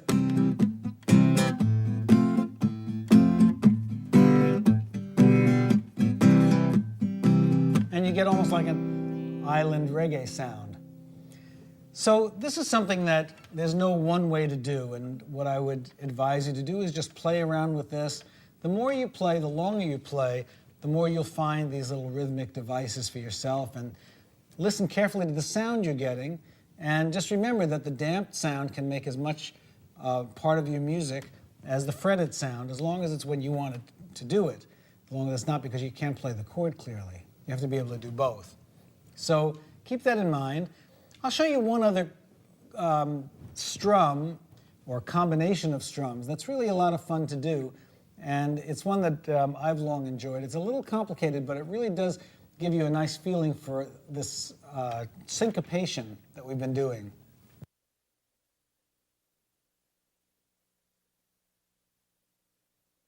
Let's take a look at my right hand. I'm just playing a D chord with the left hand here. And let's just try doing this. With the back of your hand, strum down across the strings. Now remember, don't hit your bass notes here, because a D chord, you don't want this E string going with it. So just the top, 4 strings, let's say.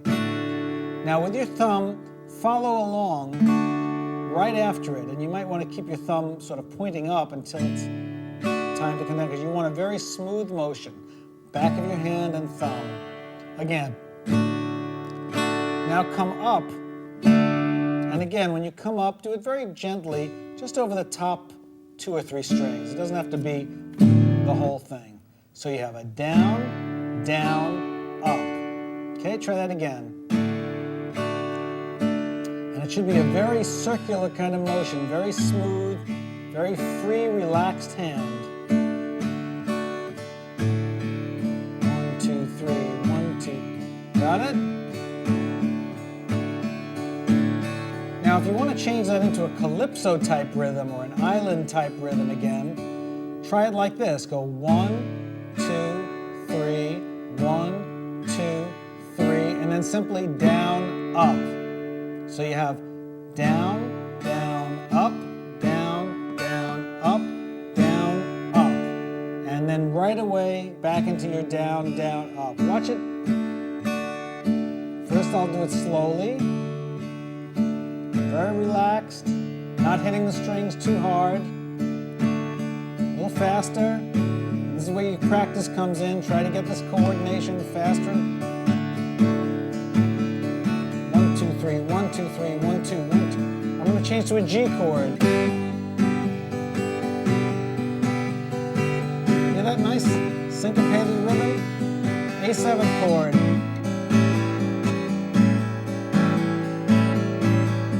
And back to, now look at my right hand again. Look how smooth and easy it's going.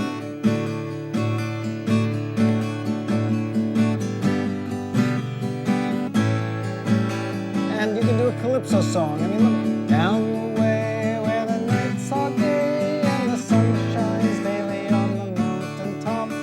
See that? Nice and smooth and easy. And that gives you a nice syncopated, easygoing island rhythm. And there are dozens of songs that you can play just getting that nice, relaxed kind of feel to it. And it's a nice strum, and it gives you a lot of coordination. You can also try some Spanish-type songs and have a lot of fun with it. But one thing I would suggest, and this applies all the way through this tape, is to go back and find all the songs that you think would fit into these strums and rhythms, because there are so many songs that you can use with these. And one good thing to do is to go through songbooks, and there are, I don't know, a myriad of songbooks on the market that you can find, whether it's folk songs or country songs or rock songs or whatever, and you can try out some of these strums and rhythms with these songbooks. And it's a lot of fun to go through it, pick out the songs you like, and then see what kind of rhythms go along with those particular songs.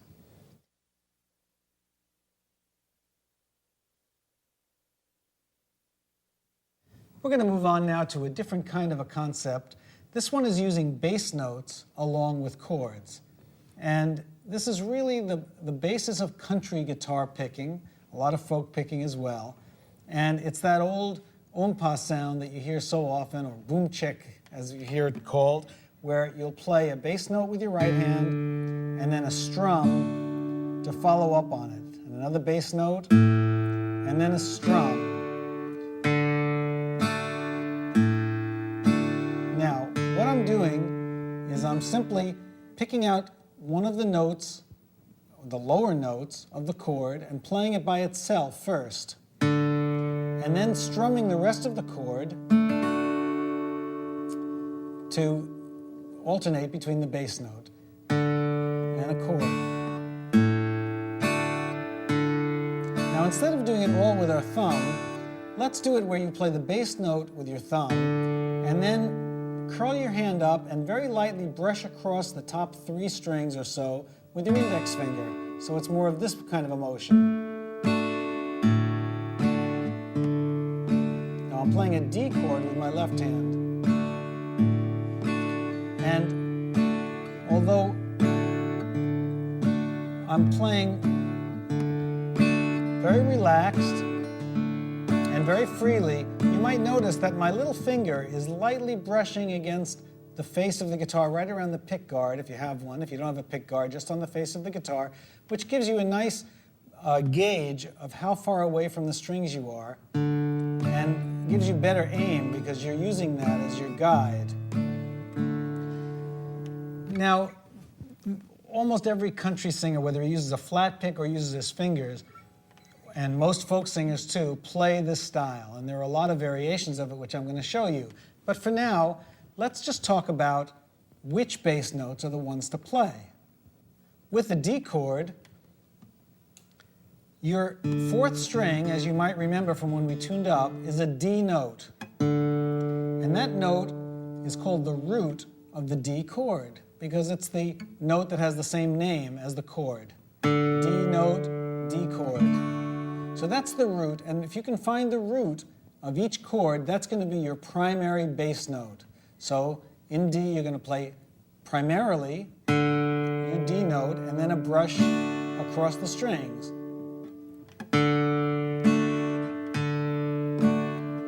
Try that with me. Nice and relaxed and loose, not too hard, but get that bass note ringing nice and strong. Sometimes you can actually play down and rest your thumb on the next string for just a second, and that gives you a nice, it's called a rest stroke, because it gives you a nice, strong, supported way of playing that bass note. It makes it much crisper and clearer. Okay, and I'm playing, you can see the side of my thumb, using a little bit of nail there too. Now, as you can see, I'm not just playing the D over and over again, but I'm alternating between the D and the A string, which is my alternate bass. Okay? Try that. And try to be very clear. So it's 1, 2, 3, 4. 1, 2, 3, 4. Go to your A7th. Now, on an A7th chord, let's find the note that's the root here, and it's an A. Remember, your 5th string that you tune to is an A note. So we're going to go 5th string, and then you can alternate between the 4th string, which is an E, or if you like the sound better, you can go to the low E. So you can go 5th string, 6th string.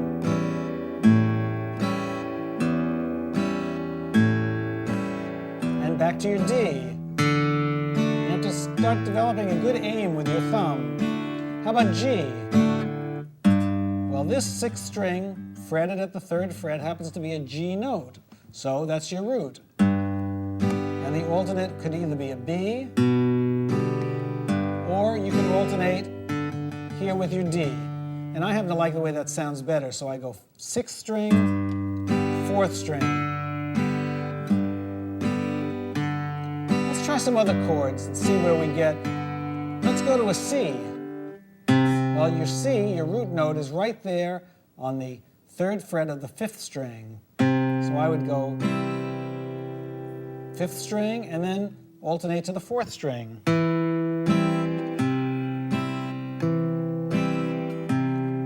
Or if you want to get a lower note, you can bring your 3rd finger over to that 6th string, 3rd fret, and you get a low G, which is a nice alternate note for G. So you have C, G in the bass. Hear that? Or C and E. Either one is okay. How about E? Well, E, you have this nice low bass note. So you can use that as your root. That's an E, remember? And then go to your 5th string or your 4th string.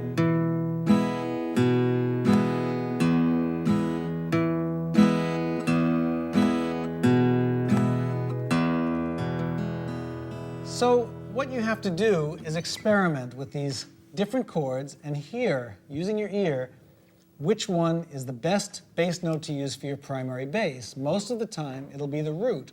So if you can figure out which note in the bass has the same name as the chord you're playing, it'll really help you get your basic bass note.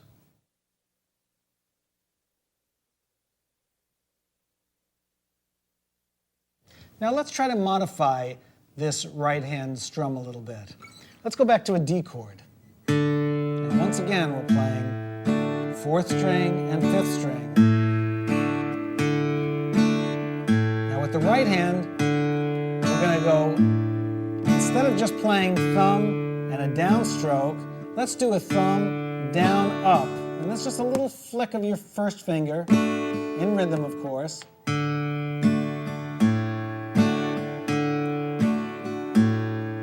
Some people call it boom, chicka, boom, chicka. Remember that rhythm? Go to a G chord.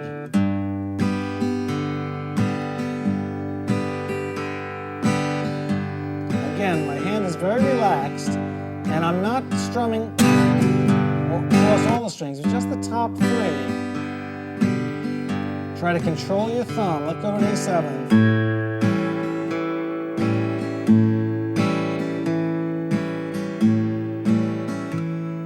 Back to a D.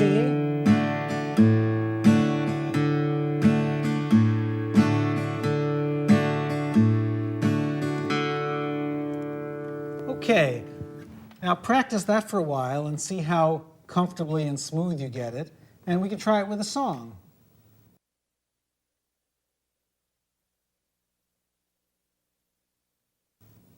Here's my strum. Let's take a song just about everybody knows, the old Western ballad Jesse James, and watch the way my thumb picks out the right note for the right chord. Jesse James was a lad who killed many men. He robbed the Glendale train. He stole from the rich and he gave to the poor.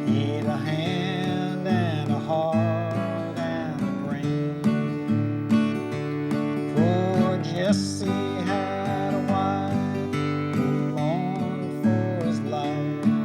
3 children, they were brave,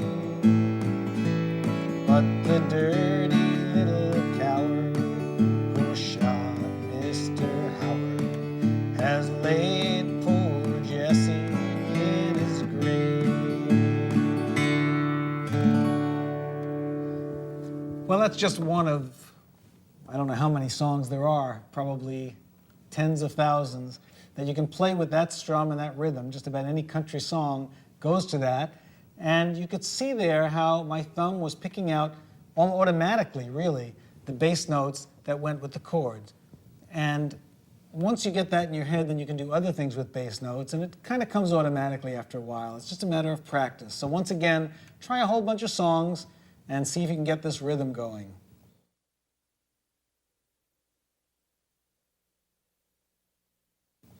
Now let's just try to build up this rhythm just a little bit more. I'll show you one other little lick that really helps fill this out. If you're playing, once again,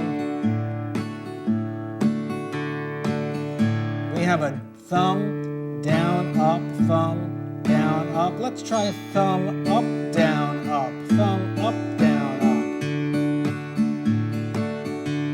And give it a slight bounce to it. We're going to have a slightly longer time on the thumb, and the up is faster, and then a little longer on the down, and then not too exaggerated, but kind of like. Okay,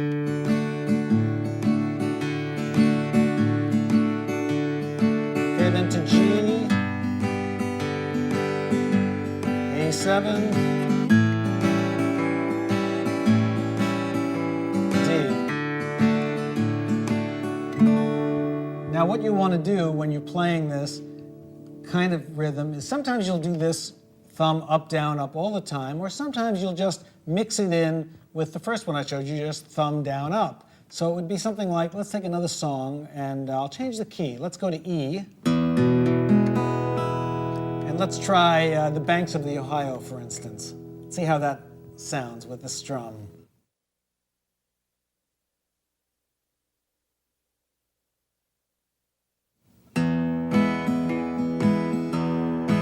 Here I'm doing the thumb, down, up, thumb, up, down, up.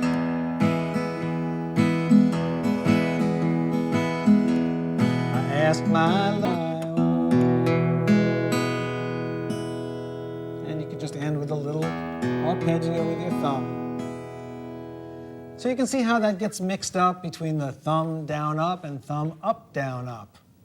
And one other variation of this that we should get into now before we move on is, what do you do with a song that's in another rhythm, like waltz time?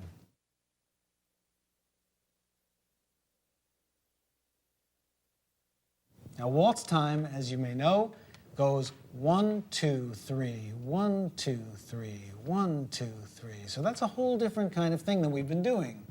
Well, very simply, if we want to take the same strum, and we'll take a bass note and play the down up, and then do another down up. So the way it's counted is this: 1, 2, and 3, and 1, and 2, and 3, and 1, and 2, and 3, and 1, and 2. Or you can do 1, and 2, and 3, and 1, and 2, and 3, and. Make sure those bass notes are ringing out nice and clear, though. You want it to sound very clean. By the way, on the B7th, just as a little aside, another alternate bass is if you want to bring that second finger up to the 6th string 2nd fret, and then you have to bring it back to the B note there on the 5th string. Makes a nice alternate bass note. Or you could go to the 4th string and back to E.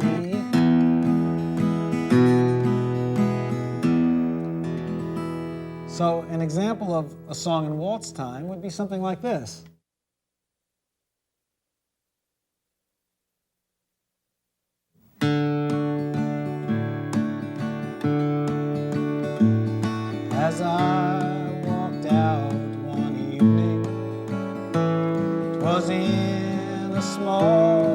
buffet.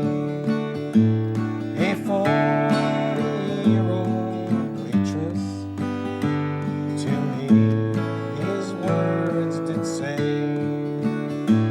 I see you are a lager, and not just a common bum, 'cause nobody but a lager stirs his coffee with his thumb.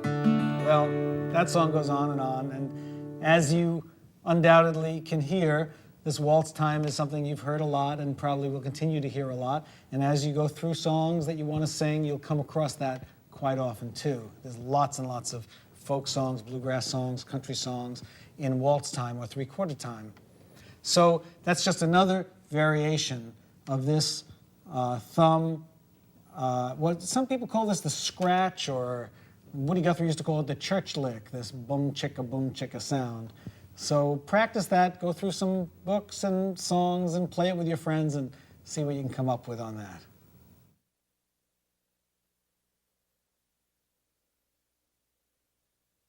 We're going to get into some picking with your fingers, individual strings. And this is one of the nicest ways of using your fingers on the guitar. It's not so much strumming, but it's picking. And before we do that, I just want to mention that we number our fingers from the thumb. We don't call this one, we call this the thumb. 1, 2, 3. Or sometimes we say thumb, index, middle, ring. Usually that's the way it's referred to in a lot of guitar instruction books. Thumb, index, middle, ring, or T-I-M-R. You very rarely use your little finger when you're picking, so we'll just leave that out. If we wanted to, we'd call it the pinky, but otherwise we won't probably be referring to it too much in this section. Now, let's get comfortable here on the guitar. You want your hand to be fairly relaxed and falling in a natural kind of way. And your thumb, for now, is going to be playing a fourth string. And just let it rest there, nice and relaxed on the fourth string. You notice my fingers are curled up underneath my thumb. They're not on this side of my thumb. They're underneath. And my index finger is going to be playing the third string. So just let it rest underneath, now, the third string. My middle finger is going to be underneath the second string. And my ring finger is going to be underneath the first string.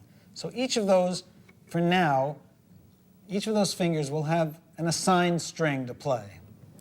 The thumb will be playing the fourth, fifth, and sixth strings. So the thumb will roam around a little bit. These fingers will hang out mostly on these three strings. Okay? Now, just to get comfortable, play a D chord with your left hand and just try picking up simultaneously on all three fingers, index, middle, and ring. You should get a nice clear sound. Try it again. And notice I'm not pulling my hand way up like this. I'm just curling my fingers and kind of just coming off the string slightly. It's a good idea to have a little bit of fingernail for this. So if you bite your fingers or if you clip them real short, it's nice to have just a little bit of fingernail showing. Maybe you can see a little bit of fingernail there showing on the end of my fingers. They're not real long, but just enough to catch the strings as it pulls off the fleshy part of your finger. It gives it a nice little punch to the note. Okay, once again, I'm playing a D chord, and we're picking up on those three strings. Now let's try playing the bass note with the thumb, playing in a downward motion, and you can touch momentarily the string just next to it, and then pick up on all three fingers. Now, I'm playing up sort of between the sound hole and the bridge. You can play down further. You get a slightly softer tone and less resistance to the strings down here. I find it's more comfortable to play more up towards the back end of the sound hole. And let's try your bass chord and then bass, alternate bass chord. Try it with me now. Bass, chord, alternate bass, chord. Still on a D chord. Now at first it might be hard to find each individual. each individual string here, try not to do this kind of thing, where you're picking kind of randomly. You want each finger to be very specific and picking a very particular string here. And you'll see why in a few minutes. So once again, bass, chord, bass, chord. Go to a G chord with your left hand. Bass, chord, bass, chord. And back to a D.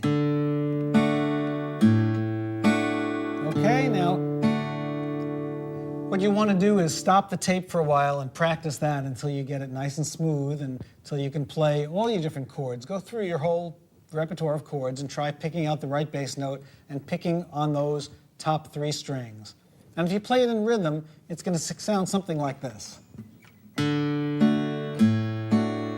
Nice, simple sound.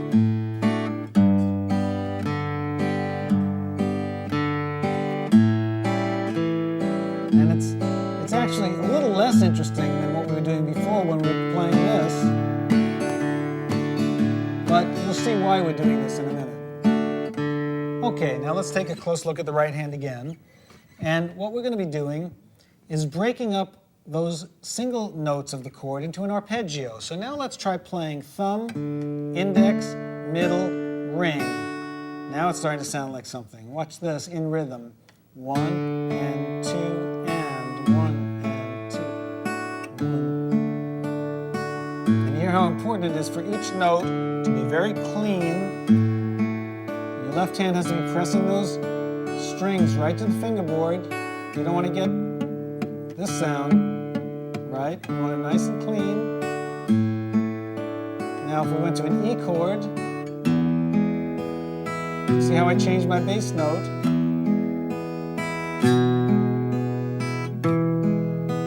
Try it with me, but keep it very even. A. Go back to D now. 1 and 2 and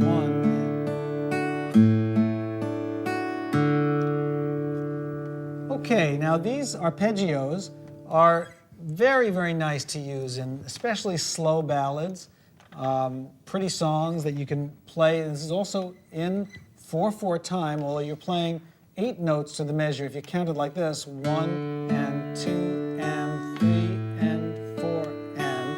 There are 8 eighth notes. 1, 2, 3, 4, 5, 6, 7, 8. But it would be counted as 4. 1, 2, 3, 4. G. 1, 2, 3, 4. 1, 2, 3, 4. Try to keep your right hand very relaxed. And again, not like this, but turned around so that your fingers are underneath your thumb. And shake your hand out a little bit. Get it nice and relaxed. The more relaxed your hand is, the more smooth and efficiently you'll play and get these notes sounding very nice and clean and crisp. So try to keep that hand relaxed. If you notice, my arm is sort of up on the top of the guitar. It's kind of hanging loosely down. Now, you don't want it so loose that you're going to be getting sloppy sounds out of the guitar, so it has to be a fine medium between the two. And my hand, take a look at this. My hand is hardly moving right here. You see that? So you don't want to go like that, bounce around. You want it to stay nice and smooth. Only your fingers move. It's like the Yellow Pages. Only your fingers do the walking here. Now let's try turning this strum into a different configuration. This is a little complicated, but let's try thumb, index, middle, index, ring, index, middle, index. So you're really playing your index finger in between each one of those. This is a good practice for coordination.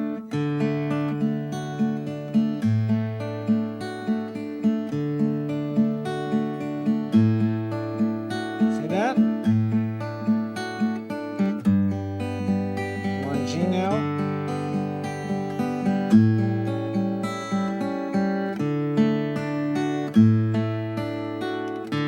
You also might want to try reversing that first arpeggio we did and play thumb, ring, middle, index. Gives you a different sound.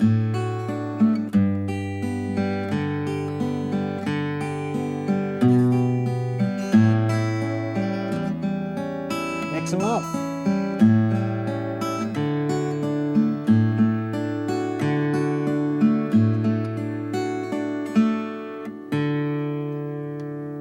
So there are a lot of different combinations that you can do using these thumb and first three fingers of your right hand on individual strings. Let's try a song with this so you can see how it goes.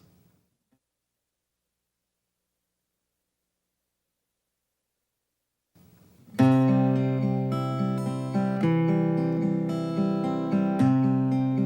here's a favorite American folk song called Shenandoah, and I'll just try to kind of alternate between all these different things we've been doing and see if I can come up with an arrangement to the song. And pay attention to the left hand too, so you can see what kind of chords I'm using. They're not quite as regular as some of the other chords. Oh, Shenandoah, I long to see.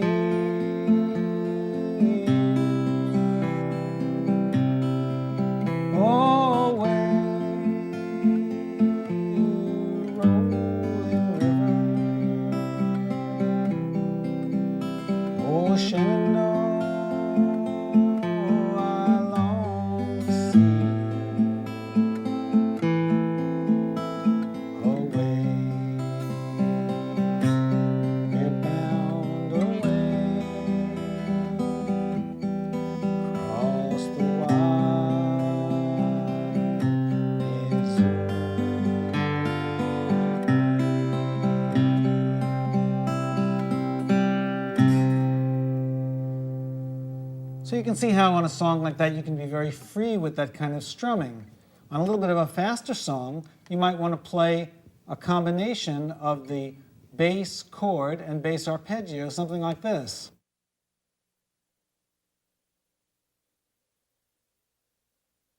This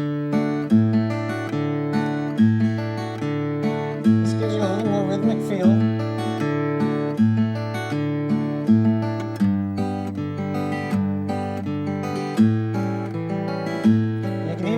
Fast. Fox went out on a chilly night, prayed for the moon to give him light. He had many a mile to go that night before he reached the town. Oh, many a mile to go that night before he reached the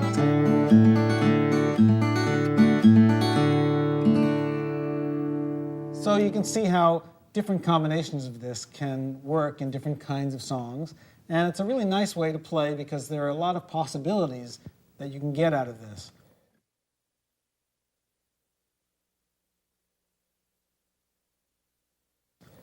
Now, one more combination that I want to show with this strum is probably my favorite strum for playing in this style, and it's just a little bit different. Take a look again.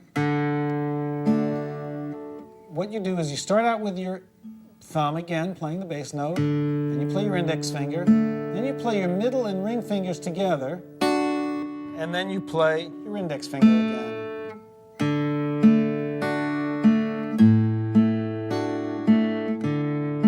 Okay, so you've got thumb, index, middle ring, index. Now this one needs to get a little bounce to it, so give it a...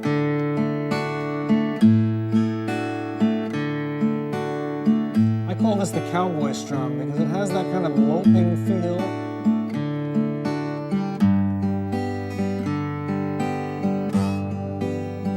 You know, a song like, oh, there's any number of songs. Bring me little water, Sylvie. Bring me little water now.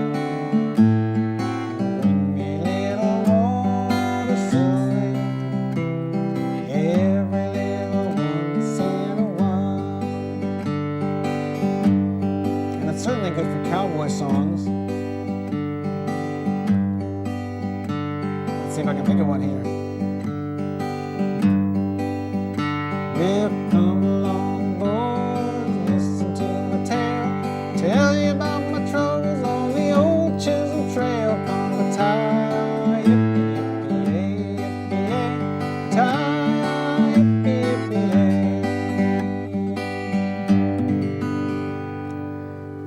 Well, once again, go back to the songbooks. Find songs that you think have that nice loping cowboy-style feel. They don't have to be cowboy songs, but just anything that's got that kind of feel to it. And I think this strum is really going to come in handy. I find I use it very, very often.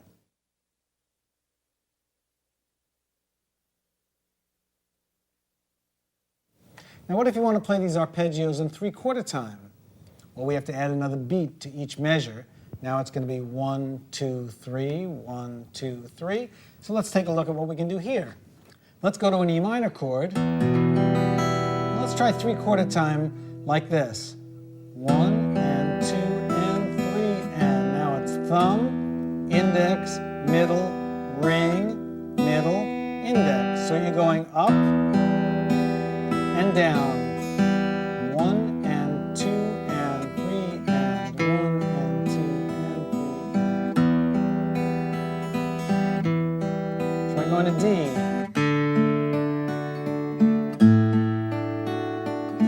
Good. How about C? B7. Alas, my love, you do me wrong to cast me out so discourteously. You all know that song, right? Green Sleeves.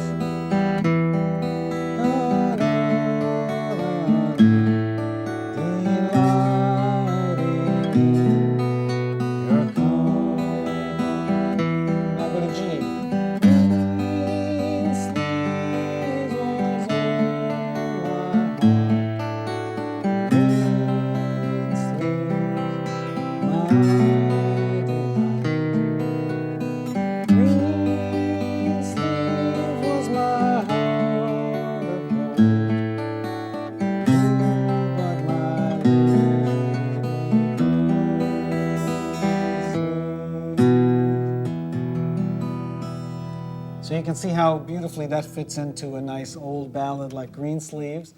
It probably fits into some modern day ballads as well, maybe even some contemporary ballads you'd hear on the radio today. Let's say you want to take that cowboy strum we did before and make that 3/4 time. Well, let's take a look at that.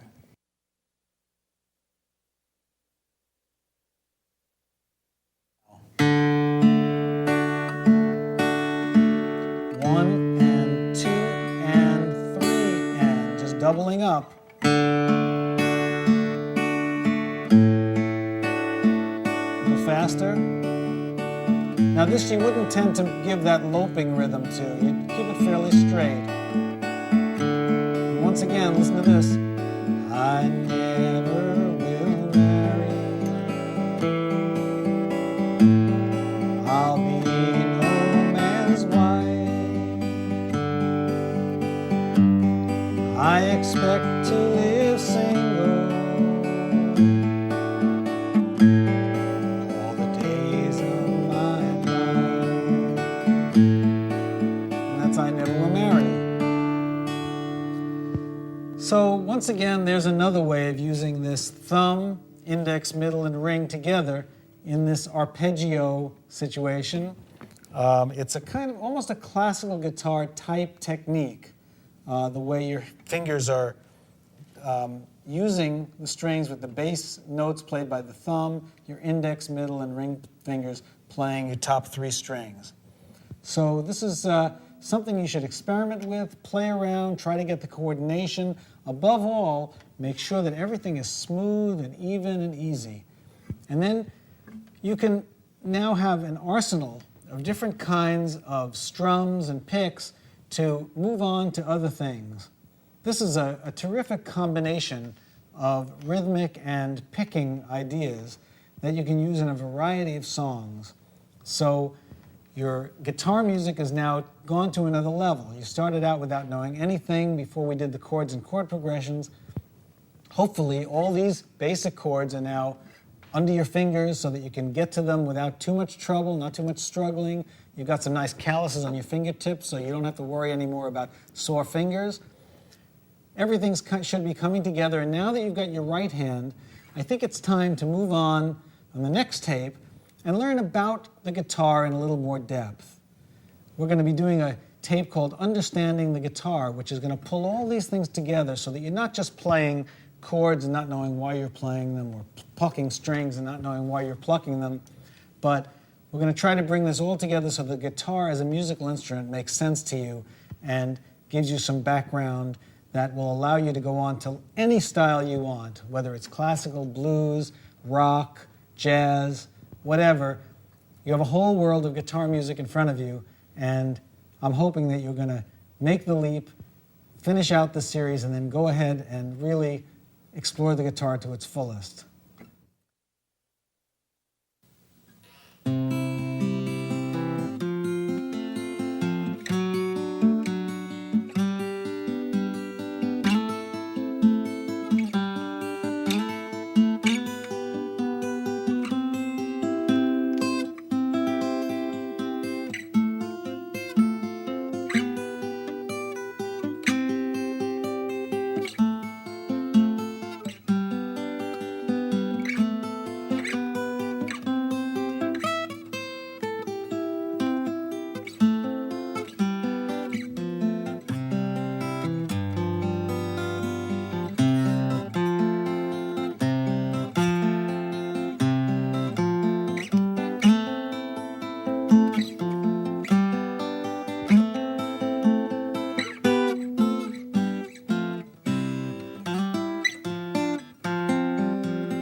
I think it's really important that you understand what the guitar is all about, what makes things happen on the guitar. Because with this understanding and a knowledge of music, you'll be able to go on to just about any other field of guitar music that you want. The guitar is a musical tool like any other instrument, and there are certain principles that guide it.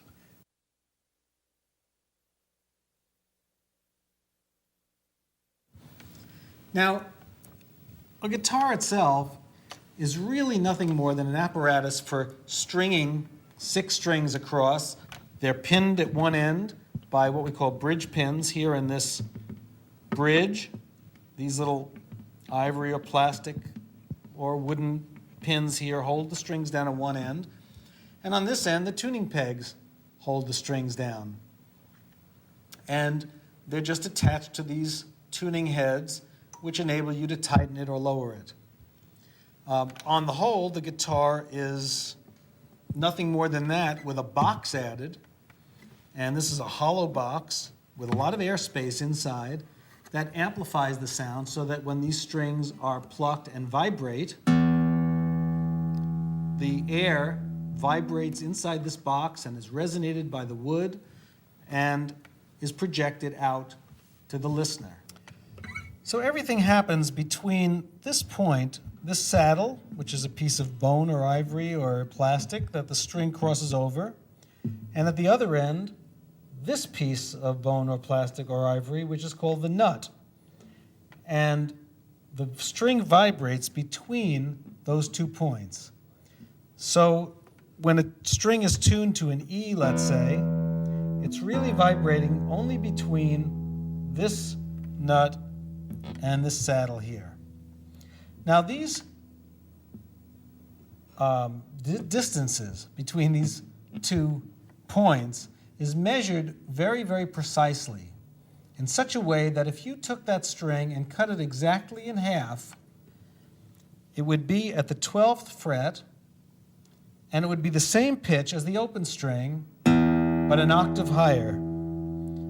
This is 12th fret is exactly halfway between the here and here. So the 12th fret halfway, and by the way, any string that you pull to a certain distance, if you wanted to take a string and nail it on a board, if you found the exact center, if you could get a sound out of it, that would be the octave. It would be exactly cut in half, and it would raise the string to the same note an octave higher. So the 12th fret of any given string is an octave above. So this would be an A on the 5th string. And if you fret the 5th string, you get an A again. Hear that? It's an A, an octave higher. How about the D? Hear that? A D, and here's another D. This is the 12th fret. Now, how do you find the 12th fret? Well, a lot of times a guitar will be marked. You'll see little dots either along the edge of the guitar, or there are dots very often of various kinds on the fingerboard itself. And a lot of times those dots are at the 12th fret, the 7th fret, the 5th fret, sometimes the 9th fret. So since everything here on the 12th fret is an octave, that means everything that happens above the 12th fret, even though in most cases you won't be working much above the 12th fret, but everything that happens above the 12th fret is an exact replica of what happens above the nut, except it's all an octave higher. We'll get back to that later.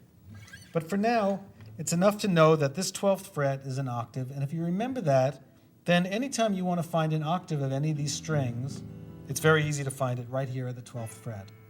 Now, by the way, I mentioned the word fret, and I ought to just get into that a little bit. I don't quite know where the term fret came from, but frets are these wires that are spaced at mathematical intervals along the fingerboard of the guitar, and they're precisely set up so that just as the 12th fret is an exact octave, these are set up so that they're a certain distance, and every time you move your finger to a different fret, or each time you go up a fret, and when I say up, I mean up towards the body of the guitar or towards the saddle of the guitar, you are raising the string, the note, by a very specific pitch, and that pitch is called a half step.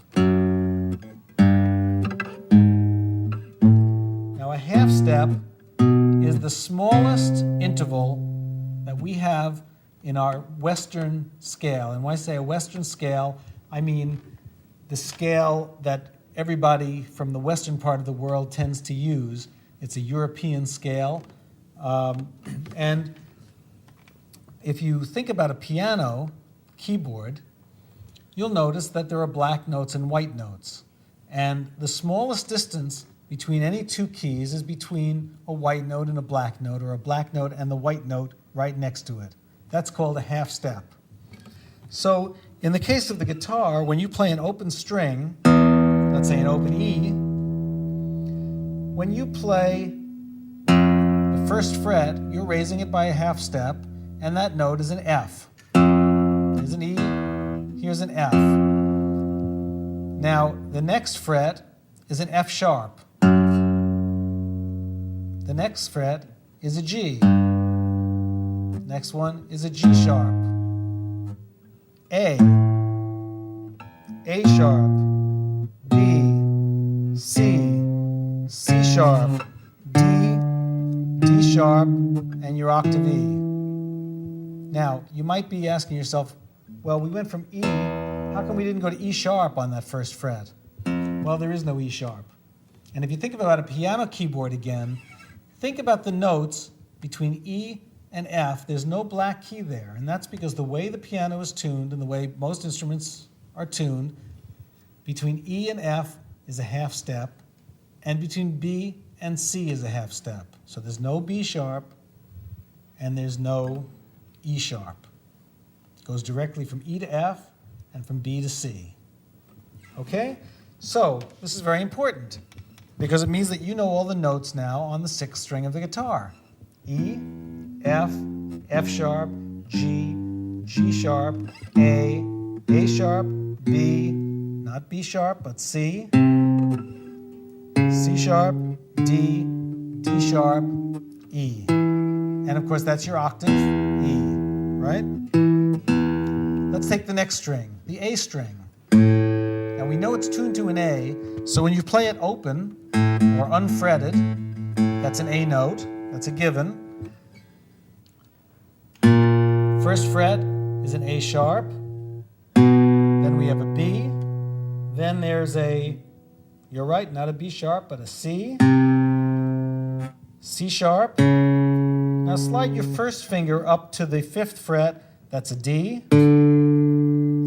D sharp, E, not an E sharp, but F, little finger. Now slide your first finger up again to an F sharp, G, G sharp, and your octave A. Okay, let's go back to your D. Open D string. First fret, D sharp, E, F, no E sharp,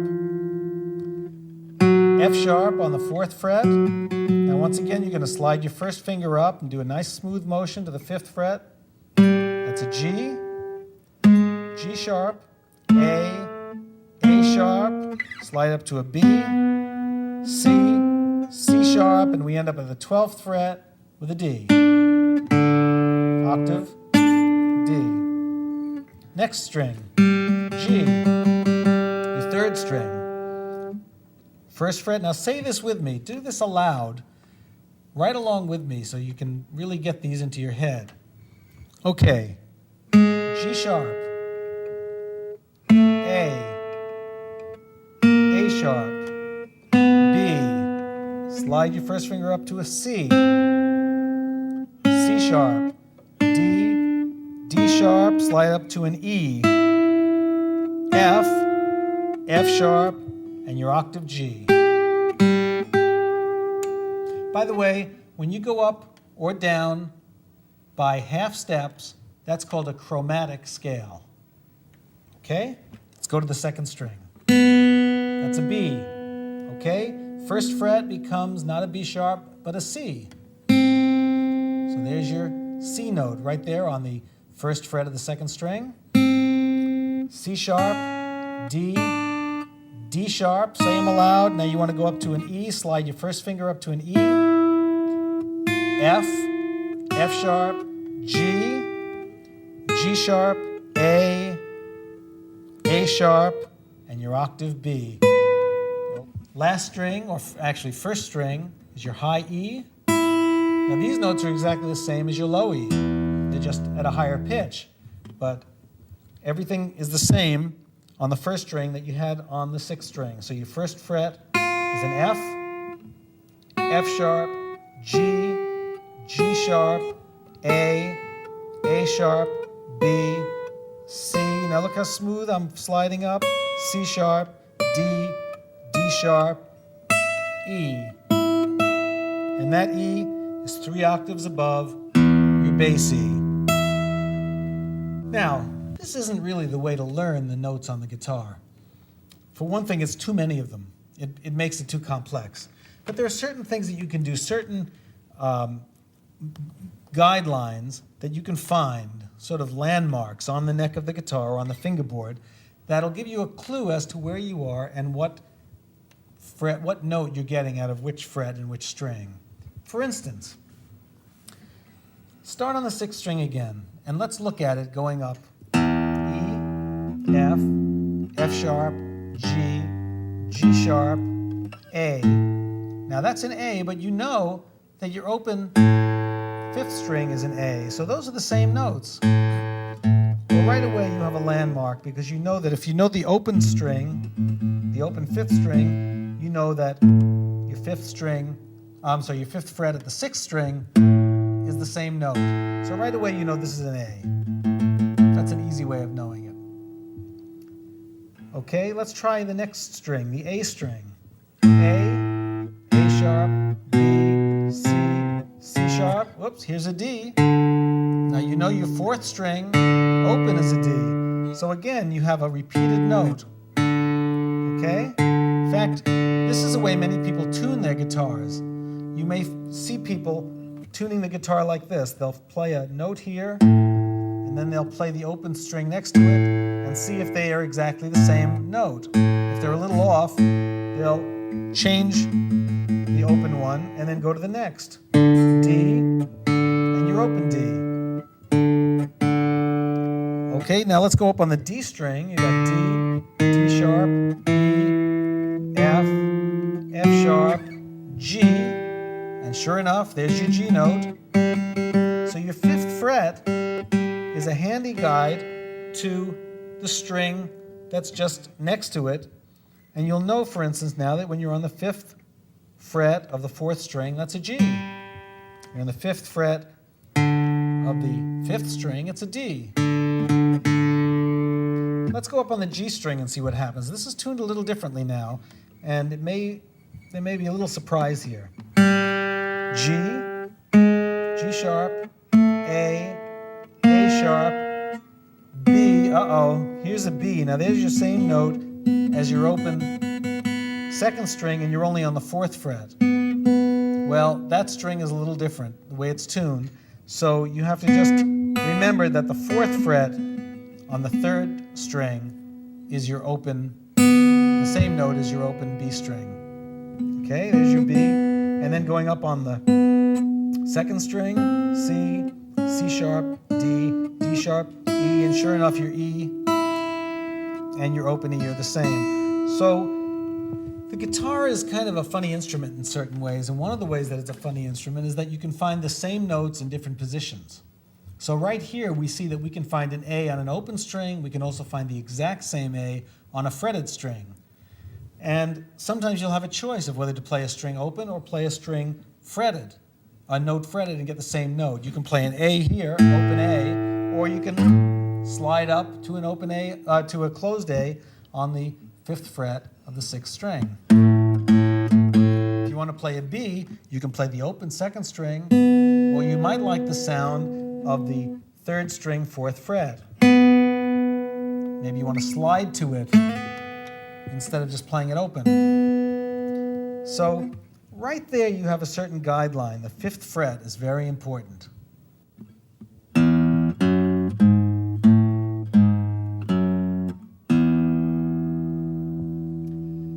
Now, up to now, we've been talking about half steps, or the smallest interval that we have in Western music.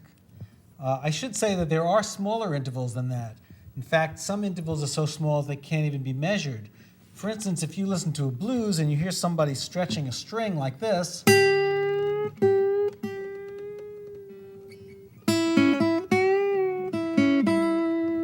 there are lots of tones in there that are less than a half step. Some kinds of music have quarter tones. These are actually called microtones because they're not really something that you can measure. They're very, very small intervals, but they give a certain feeling to the song that really can't be defined except to say we're stretching the string, we're changing the pitch by microtones. But if you're talking about the tempered scale, that is the scale that we have, let's say, on a piano, which has very fixed notes that you can't really slur like that, then you're going to talk about the half step as being the smallest interval. And in terms of the frets on the guitar, this is true also.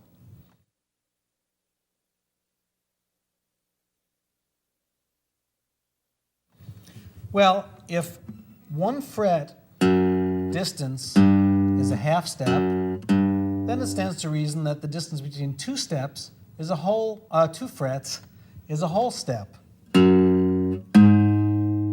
Okay? So between an open string, let's say your open E, and the 1st fret would be a half step. The open E and the 2nd fret is a whole step, or 2 half steps. If you're going from the 3rd fret and you're moving up 1 fret, it's a half step, but if you're moving up 2 frets, it's a whole step. Now, once again, going back to something we call the Western scale, we have an 8-note scale, and it's called a diatonic scale.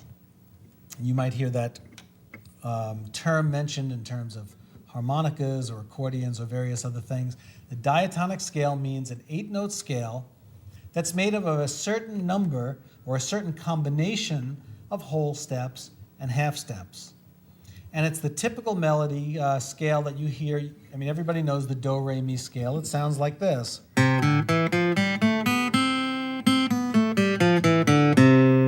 Okay?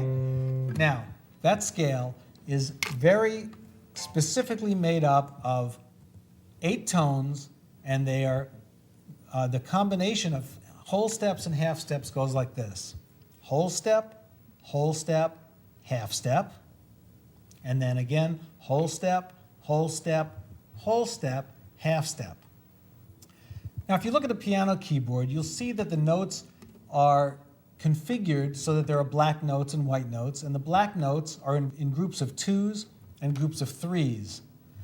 And if you started on middle C and count it up, you'll see that there's a half step in between it. So if you go from C to D, that's a whole step because we're skipping the half step of C sharp. So we go C to D, that's a whole step, and D to E, that's another whole step.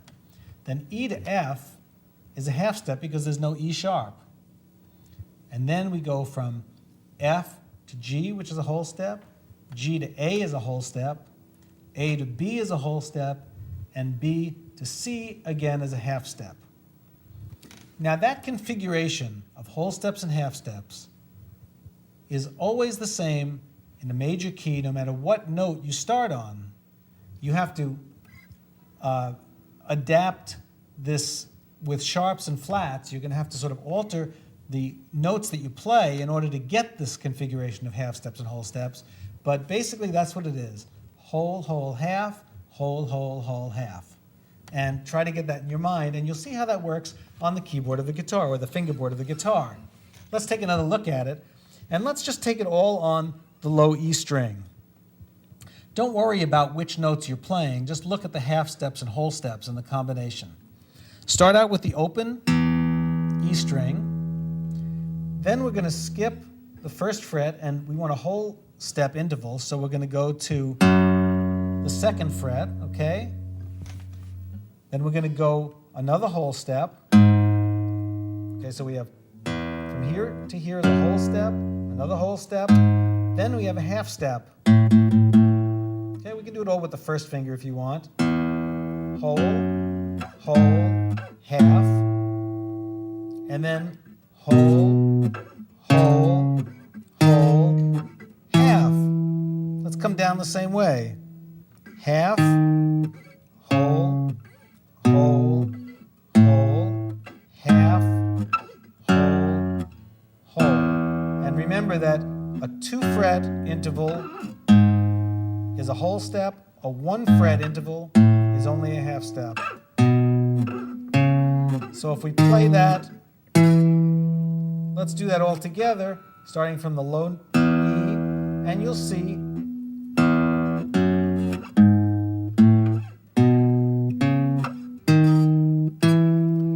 that makes that familiar scale.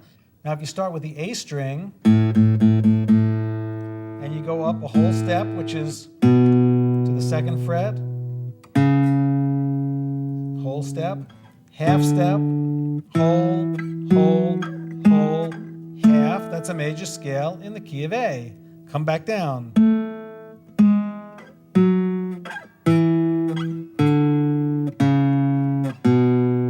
Let's try it in D. 4th string D, and once again I'm going up to a whole step up, another whole step, half step, whole step, whole step, whole step, half step. Exactly the same. So no matter where you are on any string, if you play that configuration of whole steps and half steps, you're going to get a major scale. Let's try the B string just one more time, and then you can practice it on your own on every string. Here's the B string. Okay, got that? Second string. Okay, now let's look at the left hand.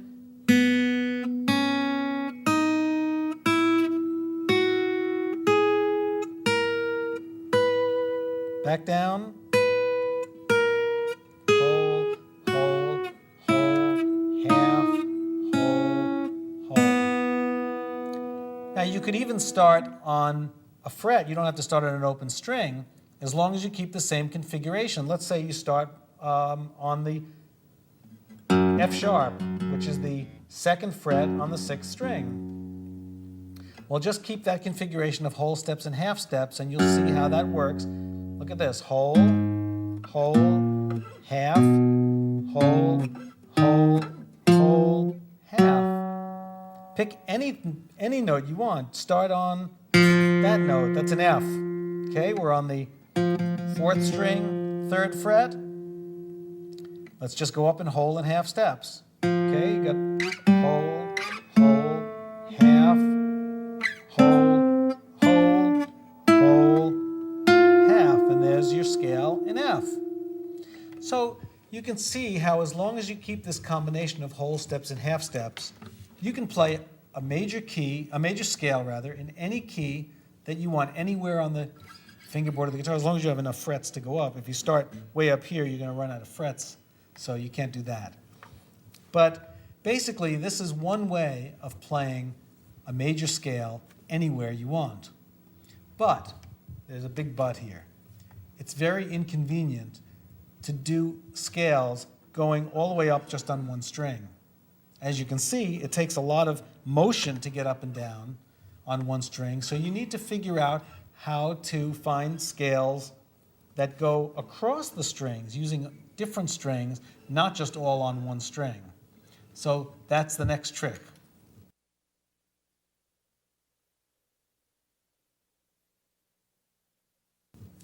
Let's try to find the notes of a C scale, which, of course, there are no sharps and flats in a C scale, so let's try from your open E string. Let's just see what notes we have. We have an F here, a G here, because this is an F sharp, right? F, F sharp, G. Then we have your open A, B, because here's a B sharp, B. I'm sorry, A sharp, B, and here's your C. So let's start on this note here. This is your 5th string, 3rd fret. That's a C note. Okay, now let's just go C. Now your open D. That's a whole step. If you look at the C and slide up a whole step on the same string, you get a D also. Remember that D is the same as your open string. So you can see why from here to here is a whole step. Right? It's the same as 2 frets up. Now we want another whole step. That's an E. Now a half step is right next to it. It's an F. So once again we have C, D, E, F. Now your next note is G, it's open. Open 3rd string. Then another whole step is an A. The next one is a whole step to a B, A sharp, B. You can get that as an open 2nd string. And C, which is this is a B, so a half step up is a C. So once again, let's look at that all together. C, D, E, F, G, A, B, C. Now you could play that with all fretted strings if you went, let's say, change my fingering a little bit and went C, D, right, a whole step, E, whole step, F, G, which is the same as 5th fret again, G, A, B, a whole step up, and C, a half step up. That way you'd get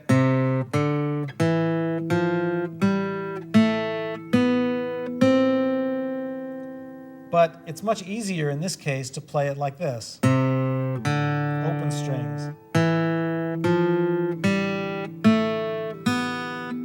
Let's go up a couple more notes. D, E, F, G. Now let's try coming down. G, F, E, D, C, B, A, G, F, E, D, C. Keep going. B, A, G, F, E. Now, what I would like you to do at this point is go back, look at this tape again, and go through all those notes repeat them. I won't repeat them here because we don't want to take up the time on the tape. Say them aloud with me. As you go up, just go E, F, G, A, B, C, and so forth. D, E, F, G, and so forth.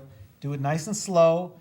Pay attention to which string and which fret you're playing so you can remember where the C scale is. And you want to get that C scale underneath your fingers so that it's automatic. So you can do or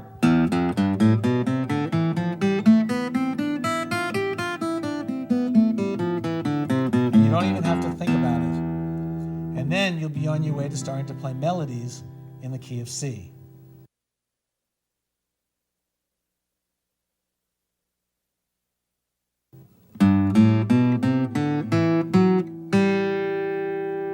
Well, there's a different major scale. This was in the key of G.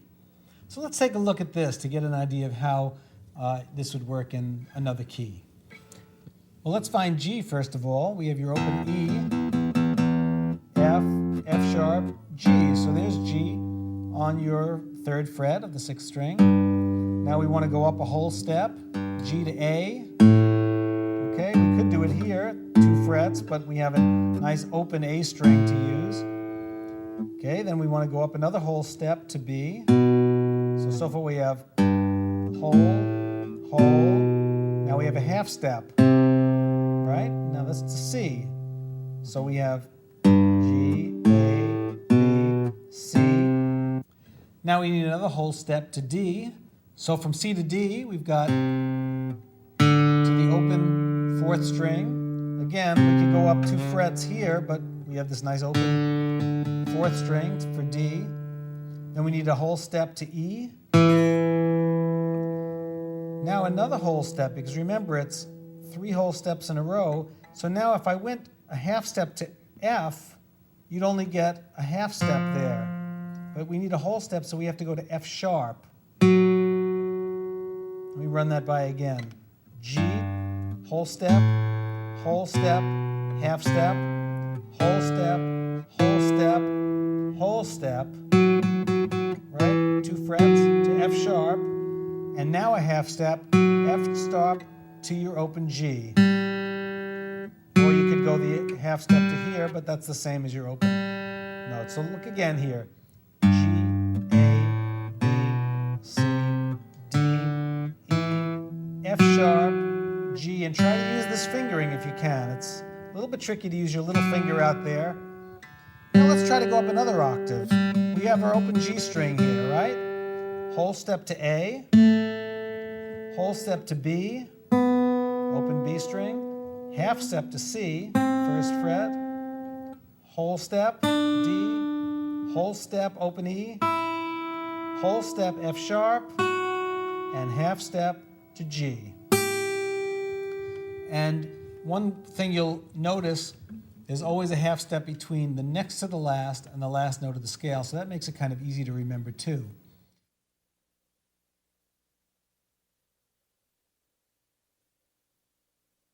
Take a look at the whole scale, 2 octaves now, from G to the high G, and see if you can play it along with me. And this time, let's do something different. Instead of naming the notes, let's number them. 1 to 8, and 8, of course, starts 1 is the same as 1. So let's go 7, then instead of 8, go back to 1, and then all the way to 8. Well, you'll see what I mean. Let's try it together. Watch me. And do it with me, too. G is 1, remember. Here we go. 1, 2, 3, 4, 5, 6, 7. 1, 2, 3, 4, 5, 6, 7, 8. Let's come down the same way. 8, 7, 6, 5, 4, 3, 2, 1, 7. 6, 5, 4, 3, 2, 1. The reason I did this with numbers is it's very important to know the number of the scale, or what we call the degree of the scale that you're on at any given point. One of the reasons it's good to know this is because chords are made up of individual notes of the scale. And a chord, normally a major chord, is made up of the first, third, and fifth note of the scale. So for instance, if you're in the key of C, let's count up C and see what the first, third, and fifth note of the scale is. Okay, here's C. Here's your C chord, you know that.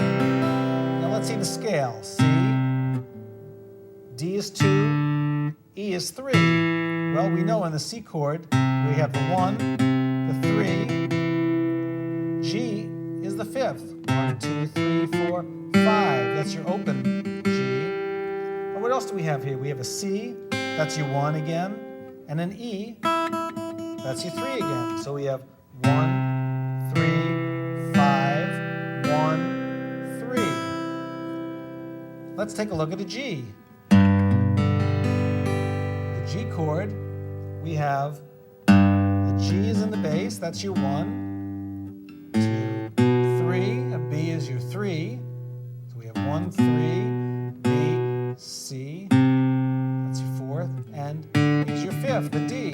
1, 2, 3, 4, 5. What else is in this chord? Let's see, we got a G, a B, a D, 1, 3, 5, another G, another B, and another G, 1. So we have this combination of 1s, 3s, and 5s. 1, 3, 5, 1, 3, 1. Now you'll find that every chord that you play is going to have the same combination. If it's a major chord, it's going to have 1s, 3s, and 5s. And on the guitar, depending on what chord position you're playing, it's going to have different configurations of those notes, but they're all there. Let's just take a look at another one. Let's look at D. What notes have we got in the D chord? Well, let's start on the D, which is your basic bass note here, your root note. That's a D, that's a 1. What's this? That's an A. Well, D, E, F. Well, D, E, F, G, A. That's your 5. Then you have another D here, right? B, C, C sharp, D. And on the first string, you have an F sharp, which is your 3rd, D, E, F. But there's an F sharp in the key of D. So what you have in D is your 1, your 5, your 1, and your 3. If you look at, let's say, an E chord, here's your 1, E, 5, B, 1 again, E. See that? Here you have a G sharp, that's your 3rd, E, F, G, and it's G sharp in the key of E. A B, which is your 5th again, and your 1 again. Now, why is it important to know this? Well, there's a number of reasons why it's important to know this. You might have heard people talking when they get more advanced in chords. You might hear people talking about a minor 7th with a flatted 5. Or you might hear people talk about an E minor 9th chord or a major 7th chord, all these things. Well, they're all based on degrees of the scale. And if you know the degrees of the scale, or if you can figure them out quickly, then you can build your own chords. Now, we're not going to get that far on this tape, but it's enough to know that this is important, and it's really important to know that, for instance, a G chord or a C chord has a 1, 3, and a 5 in it, and that's what makes up the chord. If you hear about it, for instance, we've played D7th chords or A7th chords. Well, what that does is it adds a 7th note of the scale, but because it's a 7th and not a major 7th, this is getting a little complicated, but it's a flatted 7th. So what we do is we take the 7th note of the scale, which, as you remember, is a half step away from the 1. Remember, in any scale, like in the C scale, B to C is a half step. But if we do a flatted 7th, we're bringing it down one more note to a B flat. And that makes what we call a 7th chord or a dominant 7th chord, and it sounds like this. But let's take one you know. Let's take the D chord. Take a look at the D. When we play a D7th, what do we have? You know that D7th? Well, we have a D here, we have an A here, we have a C natural here. What's a C natural? Well, here's your D, that's your 1. Come down to your 7th, your natural 7th, and now this is your flatted 7th. So a D7th has a 1, a 5, a flatted 7, and a 3rd. Same with an A7th. The A is a 1, the E is a 5, the open G is your flatted 7th, the C sharp is the 3rd, and the E is the 5th again. So again, we have all the elements that we need for this A7th chord. So once you know this, the important thing is you'll be able to build chords eventually. When you know the notes up and down the neck, when you're really familiar with the fingerboard, the notes, and the chords that you want to get, you can actually make up your own chords by building them, figuring out if you need a 1, 3, 5, and a flatted 7th. Well, you just look for them and figure out how you can get your fingers down on them. Every chord combination that you play is one that somebody figured out with this tuning of the guitar, how you can get those particular notes in a chord and make it work.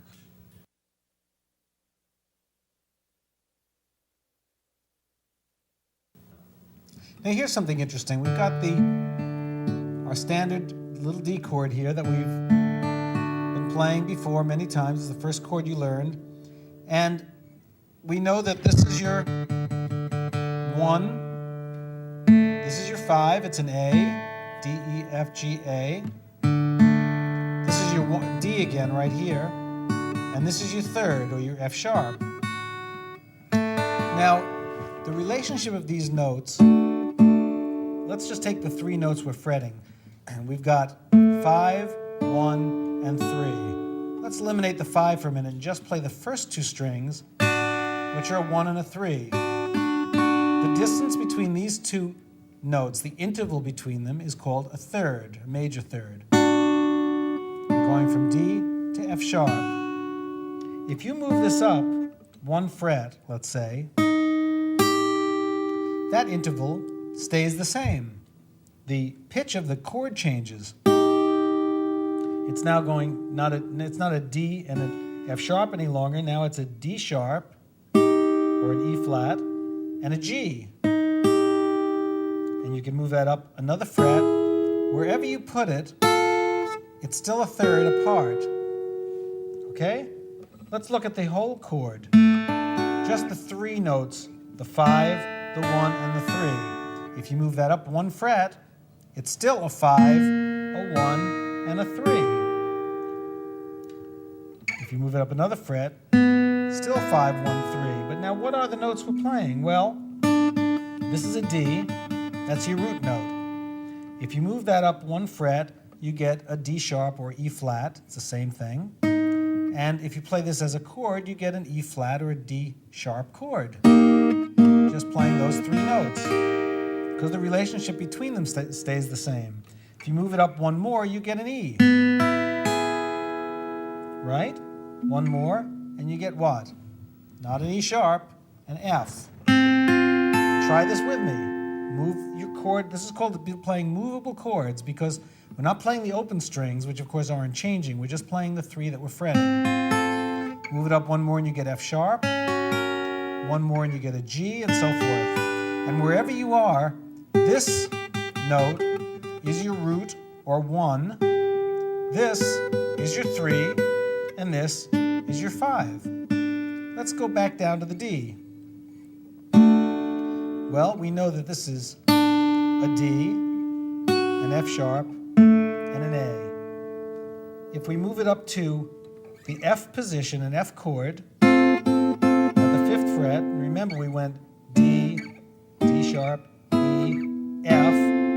This is the 1, this is a 3, and this is the 5. So it's very easy to figure out what notes we're playing. The 1, of course, is an F. It's the same note as the chord.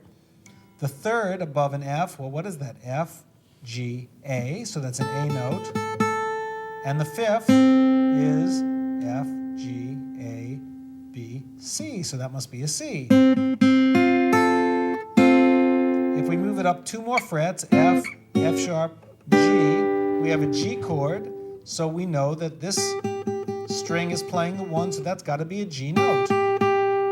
This has to be a third above it, G, A, B, so that's a B note. And this has to be what? A D, the 5th. So let's go back down. Once again, remember that anywhere you play this, you have the 5, the 3, the 5, the 1, and the 3rd of this chord. Let's try another chord. Let's try an F chord. Now we have 4 strings here. The 4th string is playing a note that is an F note. D, D sharp, E, F. Above it we have the 3rd, which is an A. The 5th is a C. And another F. First string, first fret is F. So we have octaves there. By the way, those are octaves. If the 4th string and the 1st string are played together like that, they're octaves, and anywhere you go on the neck, those will always be octaves. Once you set up a relationship like that, it never changes. Those are all octaves. Just as the F chord moved up 1 fret as an F sharp, 1 more it's a G, 1 more it's a G sharp, A, and so forth. Now let's just stay here on the A. We know that this is the 1 on the 4th string. We know that this is the 3 or the 3rd on the 3rd string. We know that this is the 5 on the 2nd string. And this is the octave 1 again. So since this is A, we know this is A, C sharp, E, and A again. Following me? Let's move it down 2 frets. This is a G. And we have G, B, D, G. And here's your regular, the G we're used to, the open G. You can hear that this is the same. Here we have G, B, D, G, B, G. Here's another way of playing the G chord. We also saw that this D moved up to the 7th fret, becomes D, D sharp, E, F, F sharp, G. And once again, we have only 3 strings that we're using here, but we have the 5th, the 1st, and the 3rd of the scale. So we have this G and this G, 2 different inversions. An inversion is just the notes of a chord played in a different order.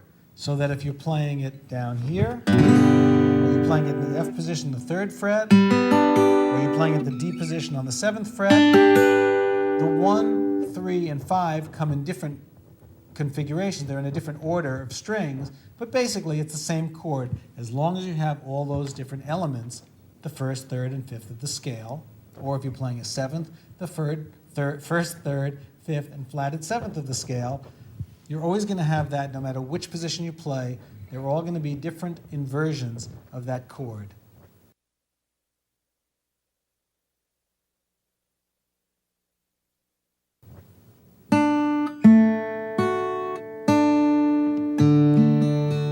The other thing about knowing where the 1st, 3rd, and 5th note of the scale is that since this doesn't change when you move up and down, it's another way of being able to instantly find the specific notes on given strings of the guitar. For instance, if you know that the D at the 7th fret is a G chord, and you know that this is the 1, you always know that that's a G right there.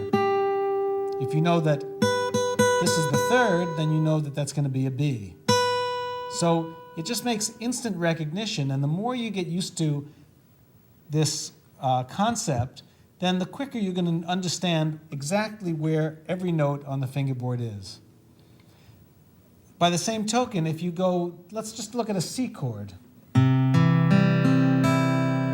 Now, if you see that this note is your 1 note, as we said before, and this is your 3rd, the 1st and 3rd, that's a nice harmony note.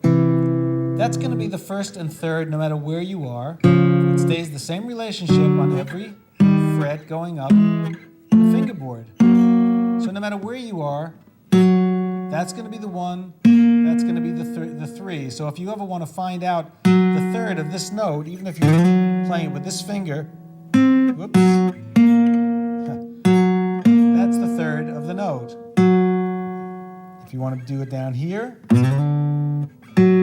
that's always going to be the third. Same thing if you were playing a G. This is your one, that's your third. If you want to go up anywhere, that's always going to be your first and your third, even if you're not even sure where you are. As it turns out, you're on the 7th fret here, that's a B in the bass. So B, C, D, well, it's actually a D sharp. After a while, you'll get to learn the sharps and flats too. Let's get one higher, that's a C, so that's going to be an E. Okay, if you go to here, well, where are we there? Well, if this is a C, then this is going to be a G, an F. Right? We have C, C sharp, D, D sharp, E, F. The reason I knew that is if you're down here playing a G, when you go from a G to a C, G to a C, the relationship of those chords, it's a 1 chord to a 4 chord. So anywhere on the neck, this is going to be a 1 chord to a 4 chord, even though you're only playing 2 notes of the chord. You're only playing the 1 and the 3, but still you're going to know that that's a 1 chord, that's a 4 chord. Well, let's see, where are we here? If you're at the 5th fret, that's an A. So what's the 4 chord of an A? D. Okay, if you're way up here, notice that. Well, that's a D. That's going to be the third above the D, which is a C sharp. No, it's not. It's an F sharp. Sorry about that. Here's the 4 chord, which is a G. So this is kind of a superficial way of showing you something that actually is very deep, and it's something that you can explore on your own. What I'm trying to do is give you the groundwork or the parameters for looking at the guitar in a way that makes the whole thing make sense. And once you begin to understand these concepts, you can come up with your own concepts. It won't be hard for you to look at different chords and say, well, let's see, this is the 1 chord, this is the 4 chord, this is the 5 chord, this is the 1 chord, and, well, let's see, what's making that up? Where's my 1, where's my 3, where's my 5 on this chord, and how does that relate to the 4 chord, and so forth. It becomes, after a while, it becomes second nature. So this is just the basis for understanding the fingerboard, understanding the guitar, and getting to know a little bit better what makes up music, how this whole thing falls together in the music you play. The guitar has endless, limitless possibilities, and I know I'm always learning, and I hope you're going to continue to learn too. And have fun with it. That's the most important thing. So I hope you'll go on to other tapes in the Homespun catalog, and let me know by writing to me, care of Homespun Tapes, how you're getting along with these tapes, how you've enjoyed them, and maybe I'll see you around sometime. Thanks a lot. I'm Happy Traum, and I enjoyed this. Bye-bye.